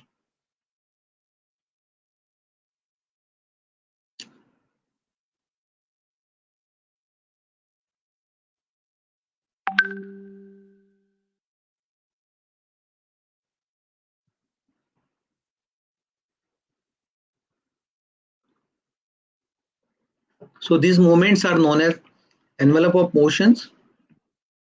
So how to check these movements? Okay, when patient is coming to you, you need to check for mandibular movements like range of mandibular movements, maximum of the opening. So incisal edge to incisal edge, you can take any right or left central incisor of the same side of the lower and upper, and then you measure. It should be 40 to 60 millimeter. Then lateral movements, like again mark the midline of upper and lower tooth. Ask the patient to take the jaw laterally and measure the distance between two like this. It should be 10 millimeter. And you ask again patient to protrude the jaw and mark the area and measure the distance. Then it should be 10 to 14 millimeter. So if it is less, then there might be some obstruction to the opening. Okay, maybe a muscle or disc. Then on mouth opening, there should be no deflection and no deviation. Okay. Now, what is the difference between the deviation and the deflection? So when you mark the midline, first mark the upper and lower midline of the patient and ask the patient to open the jaw. So if the jaw, lower jaw goes to one side in the middle of mouth opening, and again on full opening, it comes in the midline. So that shows the jaw is going to one side slightly and coming back on mouth opening in the center on full mouth opening, though this is a deviation. If the patient is opening the jaw and on full mouth opening, the jaw remains to one side or right or the left, and it doesn't come in the midline like this, then it is a deflection. Both the things denote something. Both the things are signify something. Okay, I'll explain you what is that. So suppose the patient, there's a pothole on the road and you're walking on the road. There's a small pothole. You can just pass it and again resume the same road. If the full road is of potholes, then you'll remain on the one side of the road. So what will happen? The smaller defect is a deviation and bigger defect is a deflection. So patient is having a myospasm or patient is having internal disengagement, patient may show deviation, and if the internal disengagement is there, patient may show deflection. So palpation on the pretragus area during the clinical examination. So palpation in the pretragus area like this, and you can do intra-auricular palpation, which is a very good method. So you can feel the sounds as well as joint movement and how the patient is doing the during closure also, any sounds are there or opening sounds are there, as well as is very good method to use during the record the vertical jaw relation. So there should not be any joint sounds like a crepitus or clicking in the joint. Okay, so I'll show you the video of how the clicking, it may be both palpable and you can audible click also. Here you can hear the click. Okay, so on opening, and same way the patient is deviating the jaw to one side, you can see it, and the clicking sound same times. So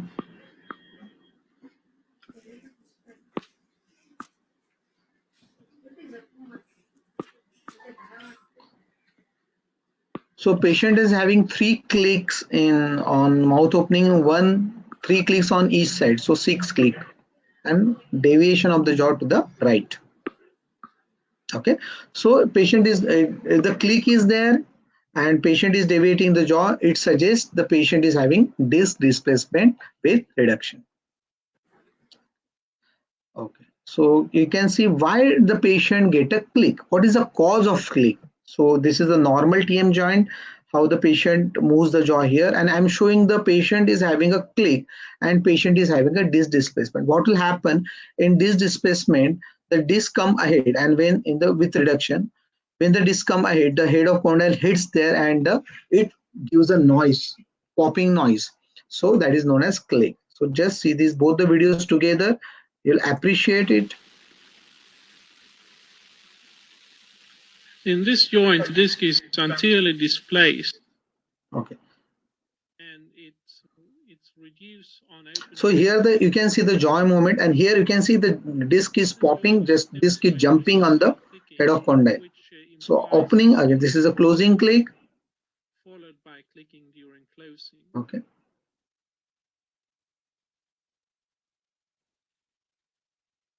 The disc is here again until. So if you see you can appreciate here, this is a normal joint, there's a posterior head, posterior band is there, and intermediate zone anterior. This is the normal position of the, can say, a joint. Now here the disc is anteriorly displaced, okay, and the head of condyle is sitting on the retrodiscal tissue. So this is a disc displacement with reduction. Okay. Now, if you see why did the patient get a click in case of disc displacement with reduction. So etiology for the disc displacement with reduction is the macro trauma, like accident you can say, or hitting of the jaw or to the TMJ. Then micro trauma in the form of clenching or bruxism or MPDS is the etiology. Then reciprocal click. So opening and closing click together cause a reciprocal click. So you can see here A position, the disc is anteriorly displaced and head of condyle is placed behind the disc. When the patient opens the jaw, the head of condyle hits the disc and the head of condyle comes below the disc here like this. Okay. So that's why in C position, the disc and the head of condyle position is maintained like a normal one. So that's why it is known as reducible disc displacement with reduction. Okay. Again, while going back, the head of condyle hits the disc and gives a click and goes to this position. So there's the opening click and closing click. Sometimes the closing click may not be so audible. Okay. So etiology and reciprocal click is there. Then pain increased by joint movements and deviation of the mandible to the involved side with a click. So this is what disc displacement with reduction. Okay. So and here the mouth opening and the mandibular movements will be normal. Now what is disc displacement without reduction? Now here the disc come too much ahead, and when patients opens the jaw, the normal head and disc, head of condyle and disc relationship is not maintainable. So it is known as without reduction. Okay. So here the patient will not give a click, or patient joint will not show the click or hear the click. Only the patient will be having a history of clicking. Patient will say 4 or 5 years back, 2 years back, I had a click. So that is the history is important. So if history of the click is there, then clear-cut diagnosis is the disc displacement with reduction. Then pain increased by the forceful mouth opening and straight line deviation. So here the patient will show deflection. Okay, straight line deviation means deflection. So history of click and deflection is there, then it is a disc displacement without reduction. And okay, so the next sound in the joint is the crepitus. So we have seen the the click indicative of the disc displacement with reduction. So if the joint is having crepitus, what we need to diagnose? So if the crepitus is there, it's suggestive of the osteoarthritis. Just see the sound. Okay. How is the sound? This grating sound. So same sound you can hear in the joint. So this is the grating sound. If you get getting a grating sound in the joint, that suggests you of the osteoarthritis.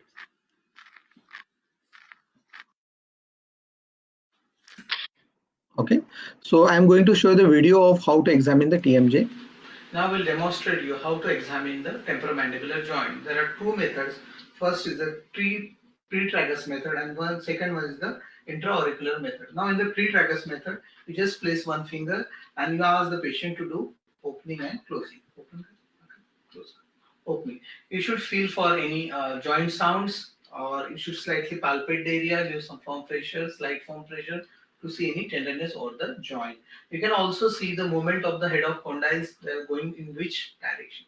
Now next examination is the intra-auricular area. You can a small finger, you can palpate and you press against the anterior wall of the on the both the side, okay, and you ask the patient to open and close. Open, close. You can feel the head of condyle, okay. If any clicking sound or any other sound is there, as well as any tenderness, as well as you can see the movement of the head of condyle.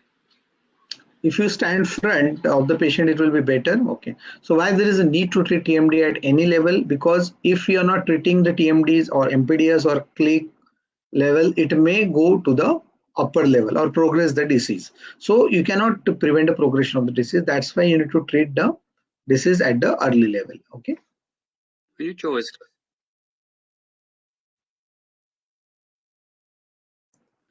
closed, the lateral muscles should be at rest, as shown on the jaw, for much longer times than they should. Muscle, a process that could happen over years. You can see that a few things are happening. The ligaments holding the disc to the back of the condyle stretch. The thicker part at the back of the disc pushes the jaw back a bit, so the jaw is no longer sitting snugly in the disc, and the jaw is also being pushed back into the soft tissue, which is quite sensitive, so it causes pain. Now let's see what happens when the jaw opens and closes. As the jaw opens and is pulled forwards, the condyle jumps back into place, usually indicated by a clicking sound. It then tracks with the disc, and on closing, clicks off again to return to its starting position. If your jaw is clicking, this is what is happening, even if you are not feeling the pain that the animation suggests might be happening. Now we show further stretching of the ligaments and the jaw pressing back harder into the tissue, causing more pain. In this stage of deterioration, the condyle doesn't jump back onto the disc, So here what has happened, disc is displaced anteriorly. Now the joint is sitting on the retrodiscal tissue, and if the retrodiscal tissue get perforated, what will happen? Again the osteoarthritis will start. Stops. And instead of riding on the tough disc, so the condyle rides up and now rubs bone on bone. The disc is just crumpled in front of the jaw and may make it difficult for the jaw to open. It caused the condyle to change its shape, called beaking of the condyle, something that doctors and dentists can observe in x-rays of the jaw joint. Also, the condyle and fossa. So if you are not treating the joint at particular level, it may lead to the other problem. Like MPDS, you are not treating, goes to the disc displacement and to the osteoarthritis. Which is very important to treat the patient, whatever the patient, whatever the stage patient is reporting to you.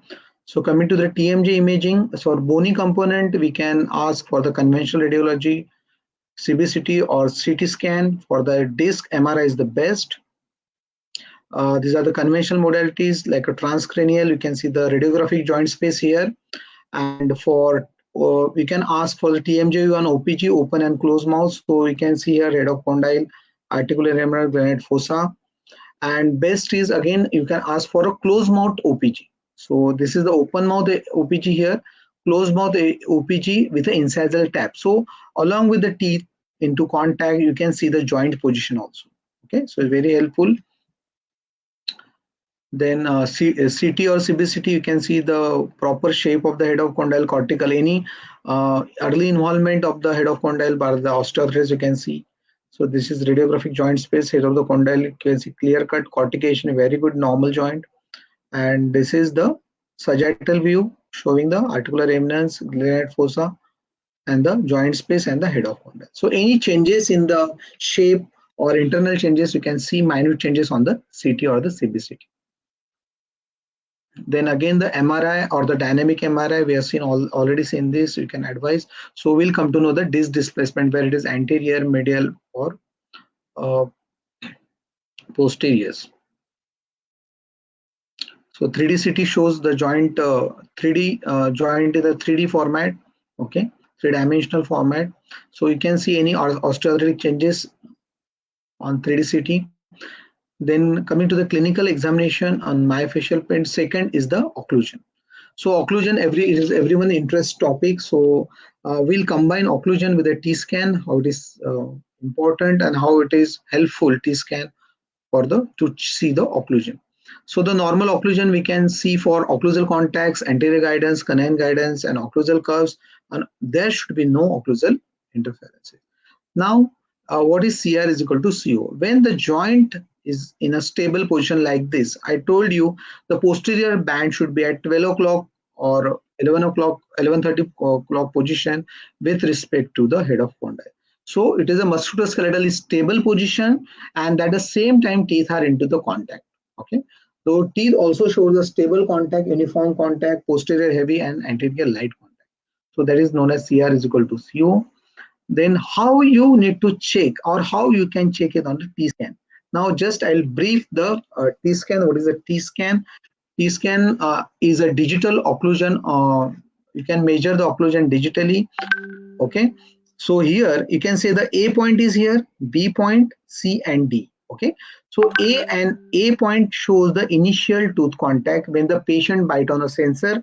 B point is the occlusion time. So all the teeth coming into contact is the occlusion time. So from the A is start the initial contact till B, all teeth are coming into contact. Then B to show C is the maximum tooth contact. So maximum you can say force is there, and C to D is the disocclusion time. Same way you can see on this table A1 to B1 is occlusion time. It is less than 0.2 second occlusion time should be, otherwise it causes more forces on the muscles. Okay, and C1 to D1 is the disclusion time. So this is a T-scan. T-scan, on the T-scan you can take multi-bite, that is a maximum intercuspation bite. You can take anterior protrusive bite, you can take canine guidance or lateral bite. Okay, and you can see everything. So I'll just run a video for you of the T-scan. So you can see here. So at the A point, you can see some teeth are coming into contact. So these are the initial contact. Okay, now we'll go to the B point. So till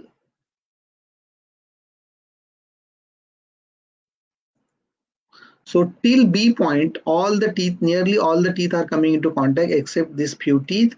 Then what you can see here, the forces are more on the, you can divide the jaw into the right and left. So left side the forces are heavy, 72%, and right side is at 27%. So T-scan shows the right and left side forces as well as individual tooth forces. It shows initial tooth contact, it shows occlusion time, it shows as well as disclusion time.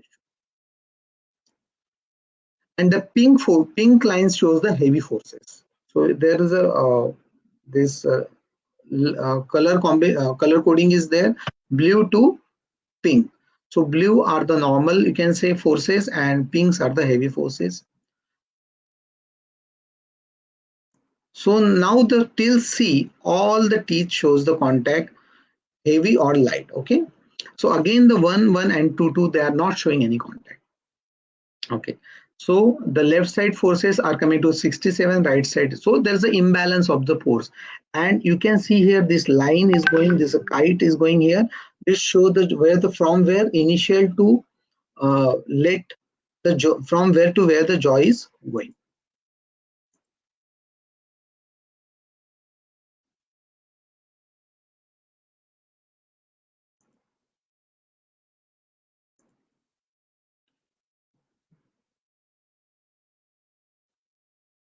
So it shows the jaw is getting restricted.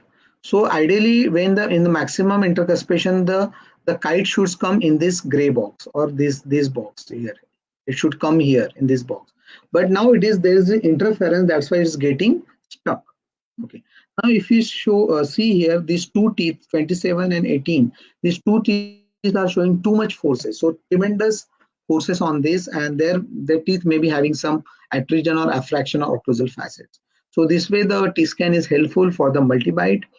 So you can incorporate the T-scan with the intraoral scanner and you can get an image. So exactly you can say which tooth cusp is having a high forces, a heavy contact and no contact, everything you can see with the help of this image. Now the force distribution, this is the ideal one.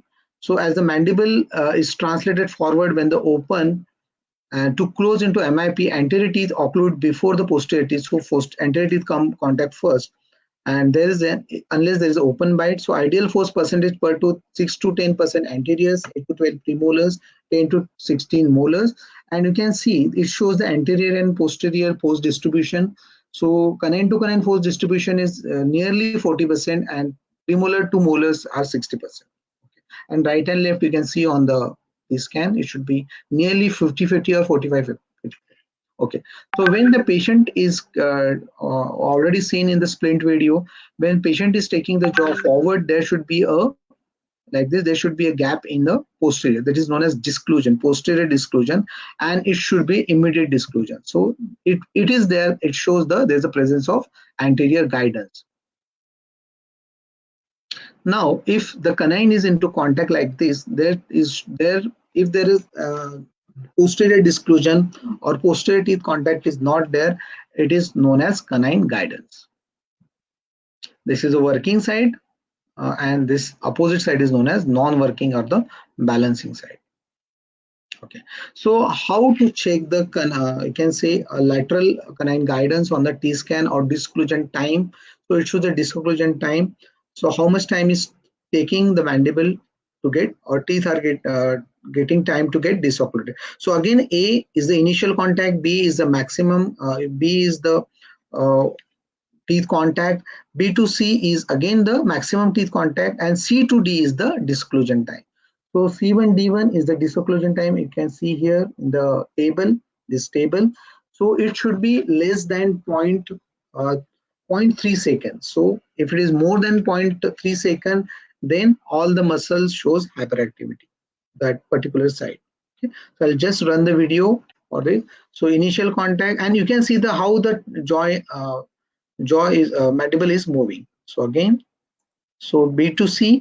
Now from here it is going to the right side. So it is a right side canine guidance. See how the kite is moving.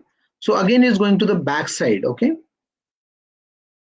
and this occlusion, this posterior teeth. So here the when the jaw is moving to the canine side, okay, anterior side, the posterior teeth are coming into contact. So it will shows the posterior interferences. Okay. Now at the D, when at the D reaches, so only these teeth are coming into contact, posterior teeth are less, so at it gives the disocclusion time. So disocclusion time is 1 second, which is more. Okay. So importance of the anterior and the canine guidance. If the anterior canine guidance, we already seen that. So if anterior and canine guidance is there, it gives a less forces or less hyperactive of the muscles. TMJ will be not loaded, and it will save the teeth. Okay, so our jaw, because the TMJ is like a nutcracker. If you see, this is the TMJ, posterior teeth and anterior teeth. So anterior teeth during you can say mastication, the anterior teeth forces will be 21 to 51 pounds. On posterior, it is nearly 200 pounds, and during parafunction, it increased it 10 to 15 times more. That is 2,000 to 3,000 times, 3,000 pounds on the posterior and 300 to 750 pounds in the anterior. So if anterior guidance is not there, so post like this, the posterior teeth are coming into contact. So all the structure under the forces like this 2,000 to 3,000, which is damaging to the teeth, joint, and to the muscles. So this is the importance of the anterior guidance. So how to check anterior guidance? So you can ask the patient to take a blue articulating paper, 40 micron Bosch, ask the patient to tap in a centric, and you again take a red articulating paper, ask the patient to protrude and do the excursive movement in the lateral direction. And when you do this, there should be only blue marking on the posterior, and there should be no red marking on the non-functional cusp. Okay, so only the centric contact shows the blue and red marking. There should be no red marking on the posteriors, means premolars and the molars, on the non-functional cusp. Okay, like this. So if it is like this, then there's a presence of anterior and the canine guidance, and T-scan is again there to help you.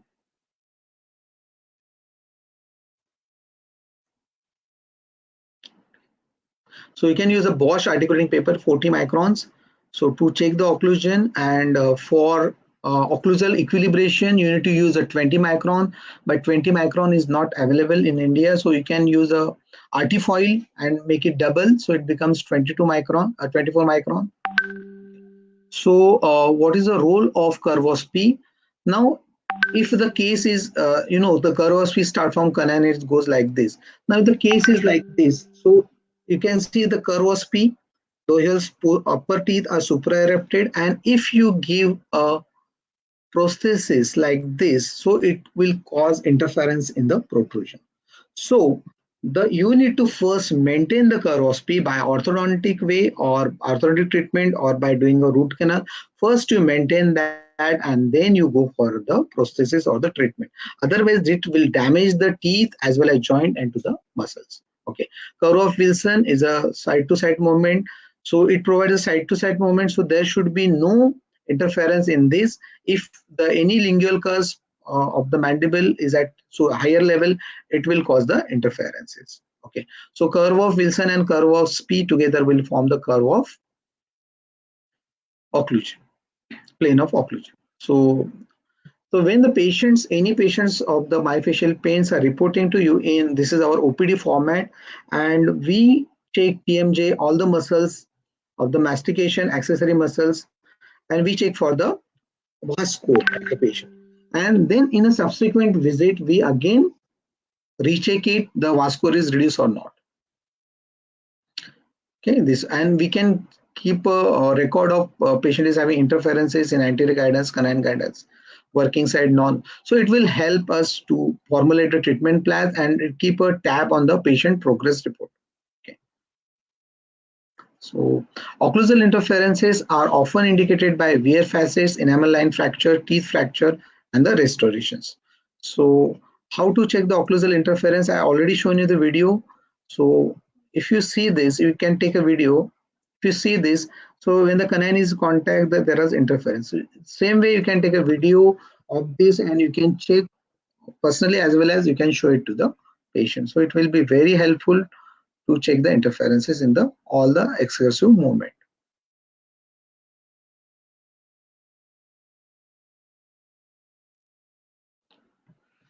Okay, so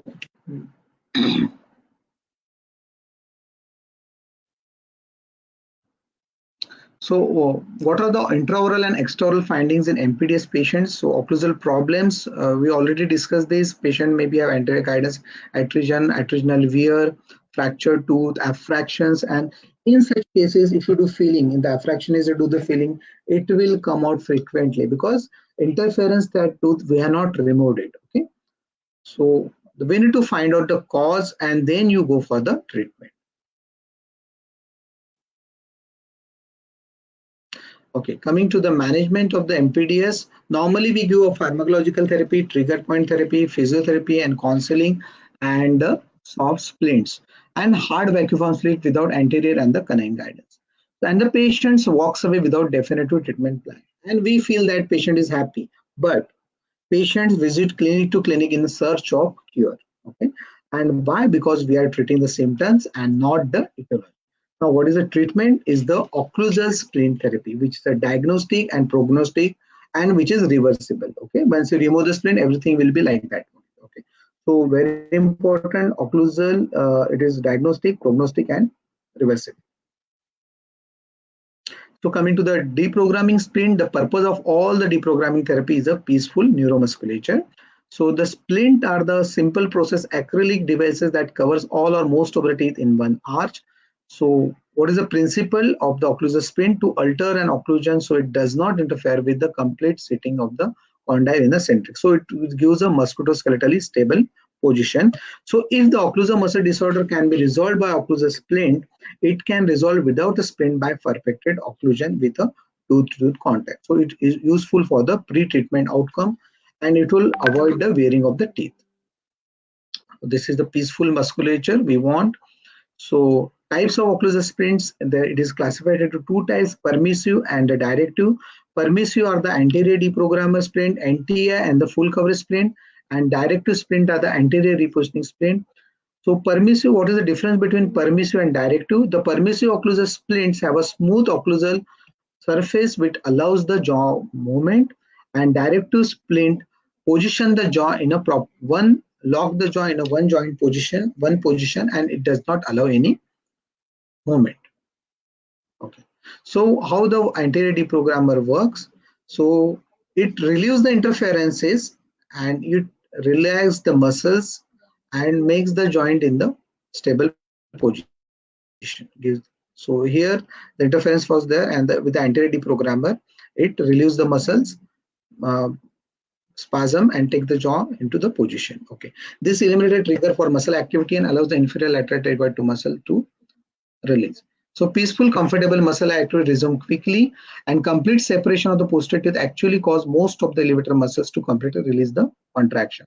So if there are no intercapsular disorders in the TMJ, a correctly made deprogramming splint is 100% effective in getting the patient comfortable within a minute or hour. So it should be proper. Anti-deprogrammer should be proper. I'll show you the video how to make it. So it should be flat, and when the patient wear it, there should be a gap in the posterior teeth. Okay. So it can be used for diagnostic purpose, whether it is intracapsular disorder or occlusal. So suppose you have given anti-deprogrammer to the patient muscle pain goes, so it suggests you the patient is having the MPDS or the occlusal muscle disorder. If the joint pain increase, suggests to the intracapsular disorder. So it is for the both diagnostic and the prognostic. Okay.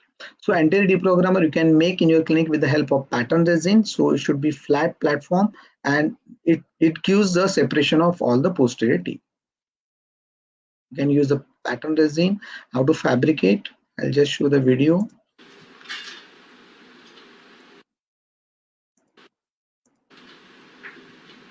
You can mix the pattern resin and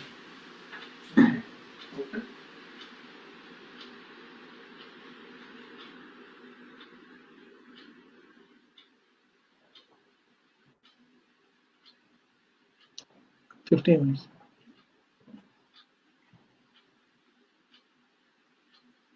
Okay, so you can make the pattern resin directly inside the mouth. You should remove from the mouth before it becomes hot. Okay, otherwise it will get stick and it cause injury. Hot. Tell the patient it becomes hot. To see if it becomes hot, in the water it sets back. So now the entire deprogrammer is ready. Finish it and give it to the patient. Okay. So NTI, you can use NTA also, the same principle, or you can use orthoplate. You can make a platform there for the deprogrammer, or you can make the anti-deprogrammer on a vacuum sheet. Okay. So it is also useful. Then you should not use an anti-deprogrammer for a longer period of time. Okay. So if long-term use may cause intrusion of the covered teeth and supraeruption of the separated teeth, and it is not so helpful in case of intracapsular disorder because it only relieves the joint by the deload the joint by 35%. Okay. So alternative for the anti-deprogrammer is the full coverage splint. Full coverage splint 95% deload the joint. Okay, and provides the anterior guidance RAM, provide immediate disclusion of all the posterior teeth. So, and what are the principle of the full coverage occlusal splint? Whether it is an upper or lower splint, the design must incorporate four main principles. The splint should allow uniform equal intensity contact on all the teeth, light contact in anterior and heavy contact on the posteriors. The splint should have anterior guidance ramps which is as shallow as possible and cause the immediate disclusion of the posterior teeth. And splint should fit the arch comfortably and good stable relation. These are the four principles, and every time when you are reprogramming the splint, these four principles always taken into the consideration. This is the maxillary full coverage splint. You can see there's a disclusion of the posterior. Okay, canine guidance. Okay.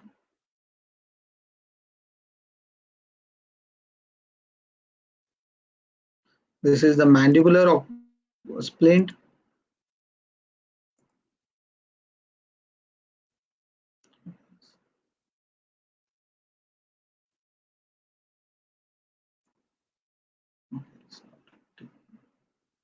Okay, and this is the study I already discussed with you. So it nearly take 3 months to relax the muscles. So direct occlusal splint is indication for anterior repositioning, and you should not give it more than 72 days. It is given in Dawson because if the anterior reposition is over for more period of time, it causes fibrotic contracture of superior lateral deltoid muscle and common tendency to form adhesions and scar tissue formation behind the condyle. So this after that disc recapture is nearly impossible. So you need to reprogram the full coverage occlusal splint at an interval of, you can say, first day, third day, 8th day, 15th day, 22nd day, 29th day. So, and then once in a month till the pain persists, or whenever the patient call, patient is having pain, and all the four principles taken into consideration. So after the full coverage occlusal splint is over, then next level is to do the occlusal definitive occlusal correction in the form of 4R, reshape, reposition, rebuild, and resect.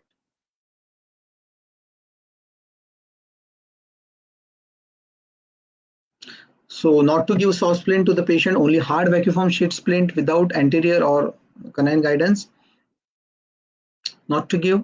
And then very important, compulsory do TMJ and muscles and occlusal examination in all the patients. So early diagnosis leads to early and minimal treatment plan. Try to do minimal invasive treatment before starting the final treatment on patient. First plan and confirm the outcome of the patient. Now I'm going to show you the case from TMD to SMILE design. I'll already shown the video of these patients.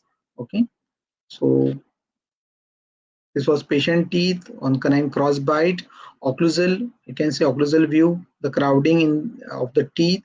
Okay, splint is there, then DSD planning is done by Dr. Sayogita, and then wax up. Okay, so we have done the test drive of the patient, the same VD, then mock with the test drive, the crown preparation, tooth preparation with respect to DSD, anterior teeth first, posterior later. Then this is BIS trial. Okay, some veneers, some crowns. Okay, and then the posteriors, when after anteriors are cemented, posteriors were done. Okay, and this is what we got the final restorations. Okay, so this is the occlusal view, before after, before after. This is the occlusion. Then the anterior guidance, then the posterior canine guidance, both side, no posterior teeth contact are there. Okay, and this is the smile of the patient. So before, test drive, and the final restoration. Some implants, and again the full coverage occlusal splint is given for the maintenance.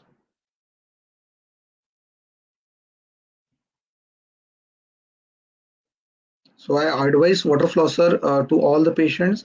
This is the second case, TMD to SMILE design complete digital workflow. Okay, so this was the patient that was having a TMDs and occlusal problem also. Initially we have given a splint, and then we have done a DSD. Okay, and digital wax up as well as manual. Patient liked the digital one, and we went with the digital workflow. Okay, the digital impressions, anterior first, posterior later on. Okay, and then upper teeth were finished, the lower temporary, and the splint was kept in continue in the mouth, using them in the mouth. Okay, and then lower again the final prep.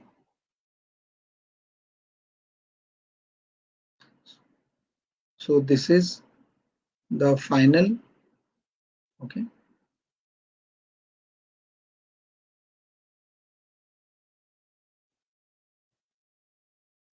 so,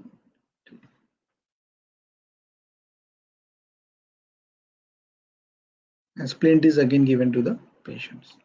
So I would like to thank WDS team for giving me this great opportunity. I would like to thank Ajit Shetty sir, Sharat Shetty sir, my friend Santosh, Dr. Aslam, Lab Katara, Adaro Lab. I would like to thank my wife, Dr. Sayugita. She's day specialist, and my dear sir, son Arnav, and all the delegates who are attending this session in this difficult time. So I would like to thank all the organizing committee also. Any questions are there? We'll discuss the questions.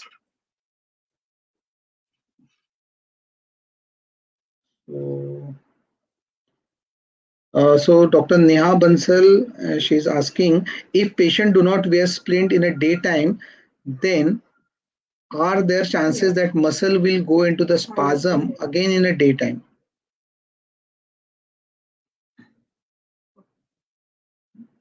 Okay.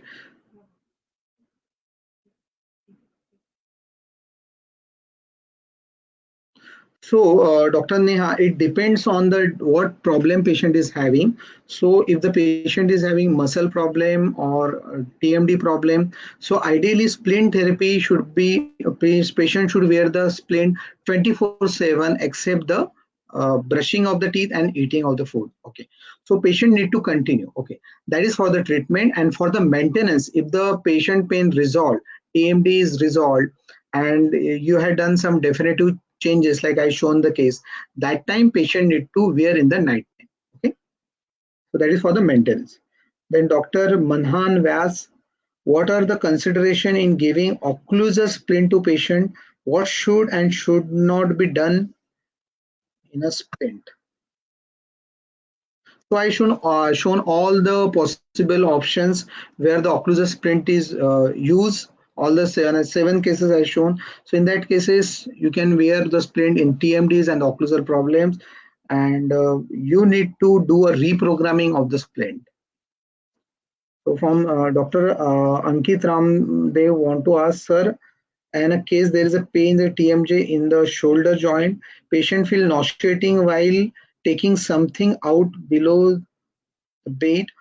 She cannot rotate head. If the rotate, then she feel nausea, a severe headache, and this aggravated when she takes protein diet.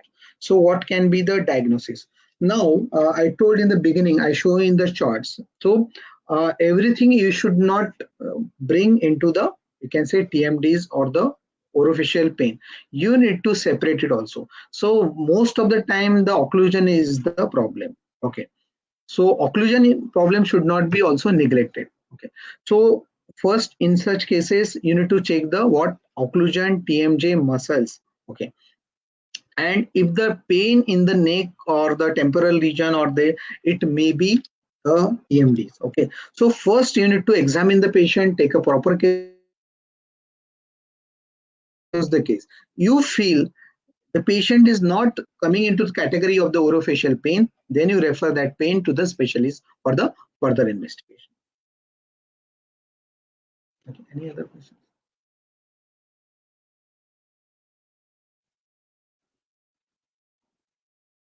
How to reprogram occlusal splint? Dr. Neha want to ask how to program occlusal splint, and should we need to make a new splint every time to relining will work? No. So how to reprogramming occlusal splint? So there are two options. Either you reduce the occlusal splint or to add. Okay. So when you add and when you reduce, okay, suppose you are given occlusal splint to the patient and next time after a week patient showing the high point on the splint. So you try to reduce it till you get a uniform contact everywhere. Okay. So suppose the jaw sometimes goes back or to the one side or the opposite side. So that time you need to do the additive work, or you can add with the help of cold cure acrylic resin, take a new bite and then again maintain the uniform contact. That's it. That's the reprogramming of the splint.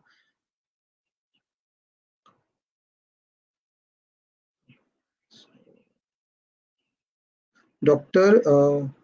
Mehnaz Khan, one of my patients is having clicking sound while opening and closing of the mouth, but no other symptom. It is a normal to have a clicking sound? No. See, suppose a joint shows clicking. Normally, the joint does not show clicking. So I shown you the presentation, a clicking also. I show you the video. Why do you get a click?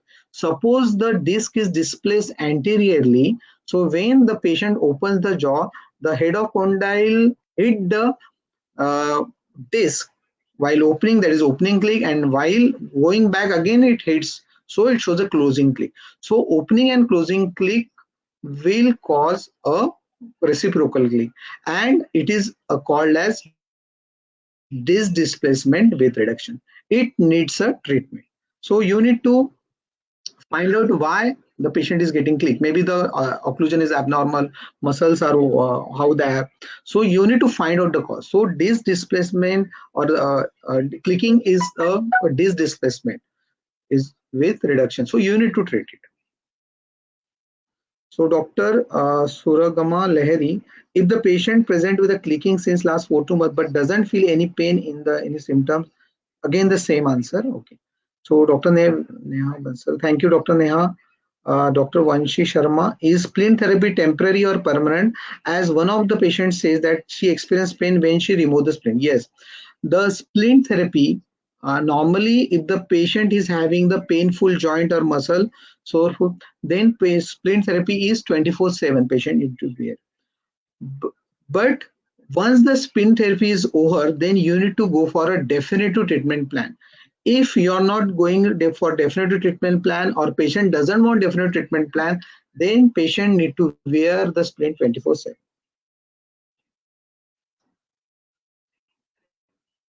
And it is the temporary and permanent. So patient can remove the splint. So it is not a fixed one. So Dr. Vinay Basin want to Dr. Vinay Basin want to ask, can you elaborate on anterior deprogrammer, its use and duration? So anterior deprogrammer is a most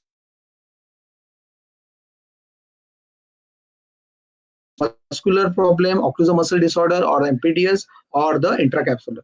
So if the pain in the TMJ is increased on having a deprogrammer, anterior deprogrammer, then it is an intracapsular disorder. And if the muscle pain reduced, it is an occlusal muscle disorder. So it gives a differential diagnosis. So mostly you should use it for the diagnosis, not for the treatment. Dr. Priyanka Patil, how will you decide about the vertical height of the splint? So normally the height of the splint is decided on the disorder also. Normally you can keep 2 millimeter thickness in the posteriors, not less than 2, because you need to reprogram. And for the you need a thick splint also. So when you deprogram, again you are reducing. So minimum 2 millimeter thickness is there. Depending on the intracapsular disorder, like pain is there, you can increase the height of the splint. Dr. Samriddhi Thapa, sir, for deprogramming muscles, duration of the splint treatment is 3 months, or it differs according to diagnosis. So it depends on the diagnosis. So for only the MPDS there, 2 and 3 months period is okay. But for the disc displacement with reduction, without reduction, and osteoarthritis, it may be more. But you need to continue the splint till the patient's symptoms get reduced. And after all the symptoms get reduced, again you need to keep the splint for 4 to 6 months for the stabilization purpose. And then you can think for the definitive treatment plan.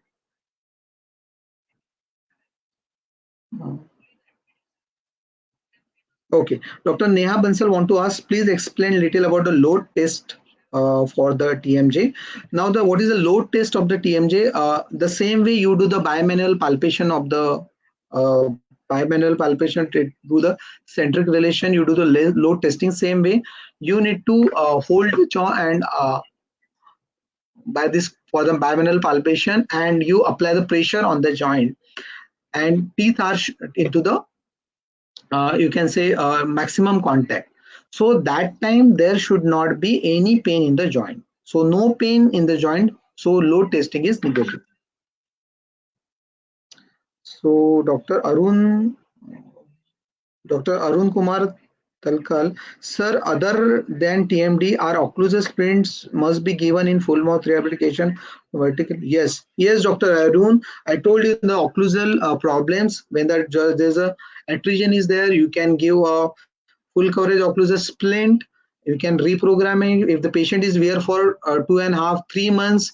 I shown the chart also that time. I indicated it can be used in this occlusal problem also. So full mouth case, if you use very good, because you get a guidance, you get a confidence, patient get adjusted to the new centric or new vertical dimension. So it is very good guidelines for you to go ahead or not. Okay, and patient also becomes confident.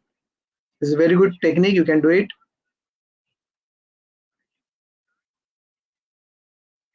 Dr. Priyanka Patil, after definite treatment plan also, patient was on splint. So what will be the criteria for splint after definite treatment plan? So what in bruxism, bruxism, we cannot read bruxism because it is in the nervous system and it depends on the stress also. So if after a definitive treatment, if you give a full coverage splint, then your chances of restoration last for a longer time. And if patient also do bruxism, the less undesirable side effects on the occlusion, and it is for the maintenance, means for the night time only, okay, not daytime, means during sleeping. Samriddhi Thapa, okay. So I think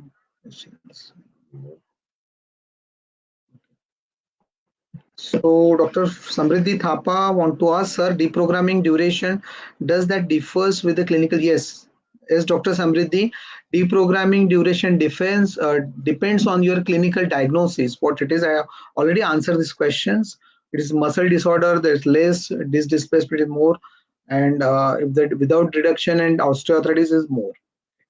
So, Dr. Abdullah Shah, what was the diagnosis of a man with a speech problem? Okay, that was disc displacement with reduction, that case, and he was having a class 2 malocclusion.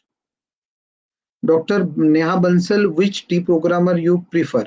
The full coverage occlusal splint is the best deprogrammer with the anterior and the canine guidance, because that you give for a more period of time. Anterior deprogrammer you cannot. So I told you the problems with anterior deprogrammer.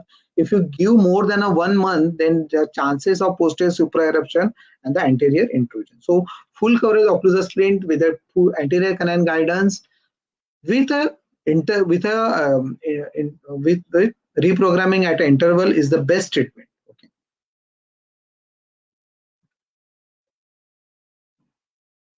So Dr. Abdullah Shah want to ask, does patient with own dentition but without pains need splint? Yes. So I told shown you the table in that, because see what happened, all the full mouth cases, they are coming to you, okay, with a edge to edge bite. The dentition is worn off. The what steps you do in a full complete denture while making the complete denture? So you take the jaw into the centric. The same way the muscles are fatigued since long many years. So if you deprogram, the muscles will relax, jaw will get stabilized with the full coverage splint. Then you go for a definite.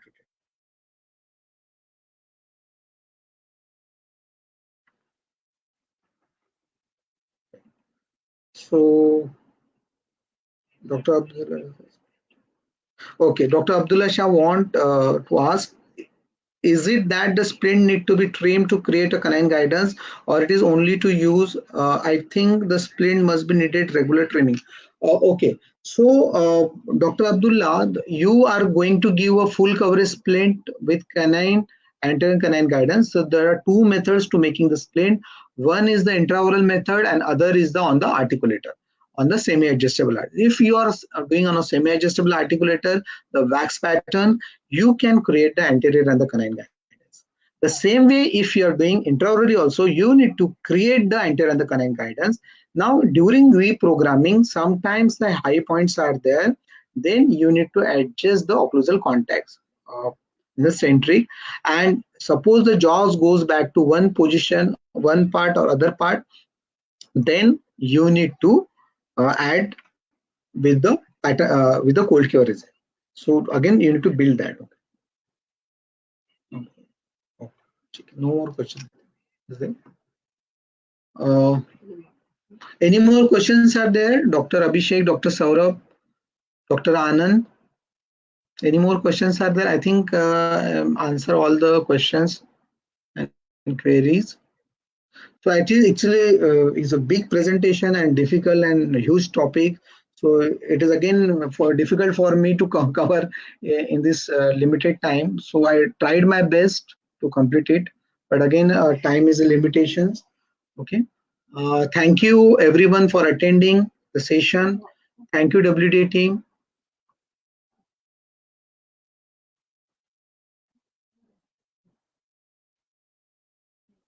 Okay. Okay. Thank you everyone. Stay home, stay safe.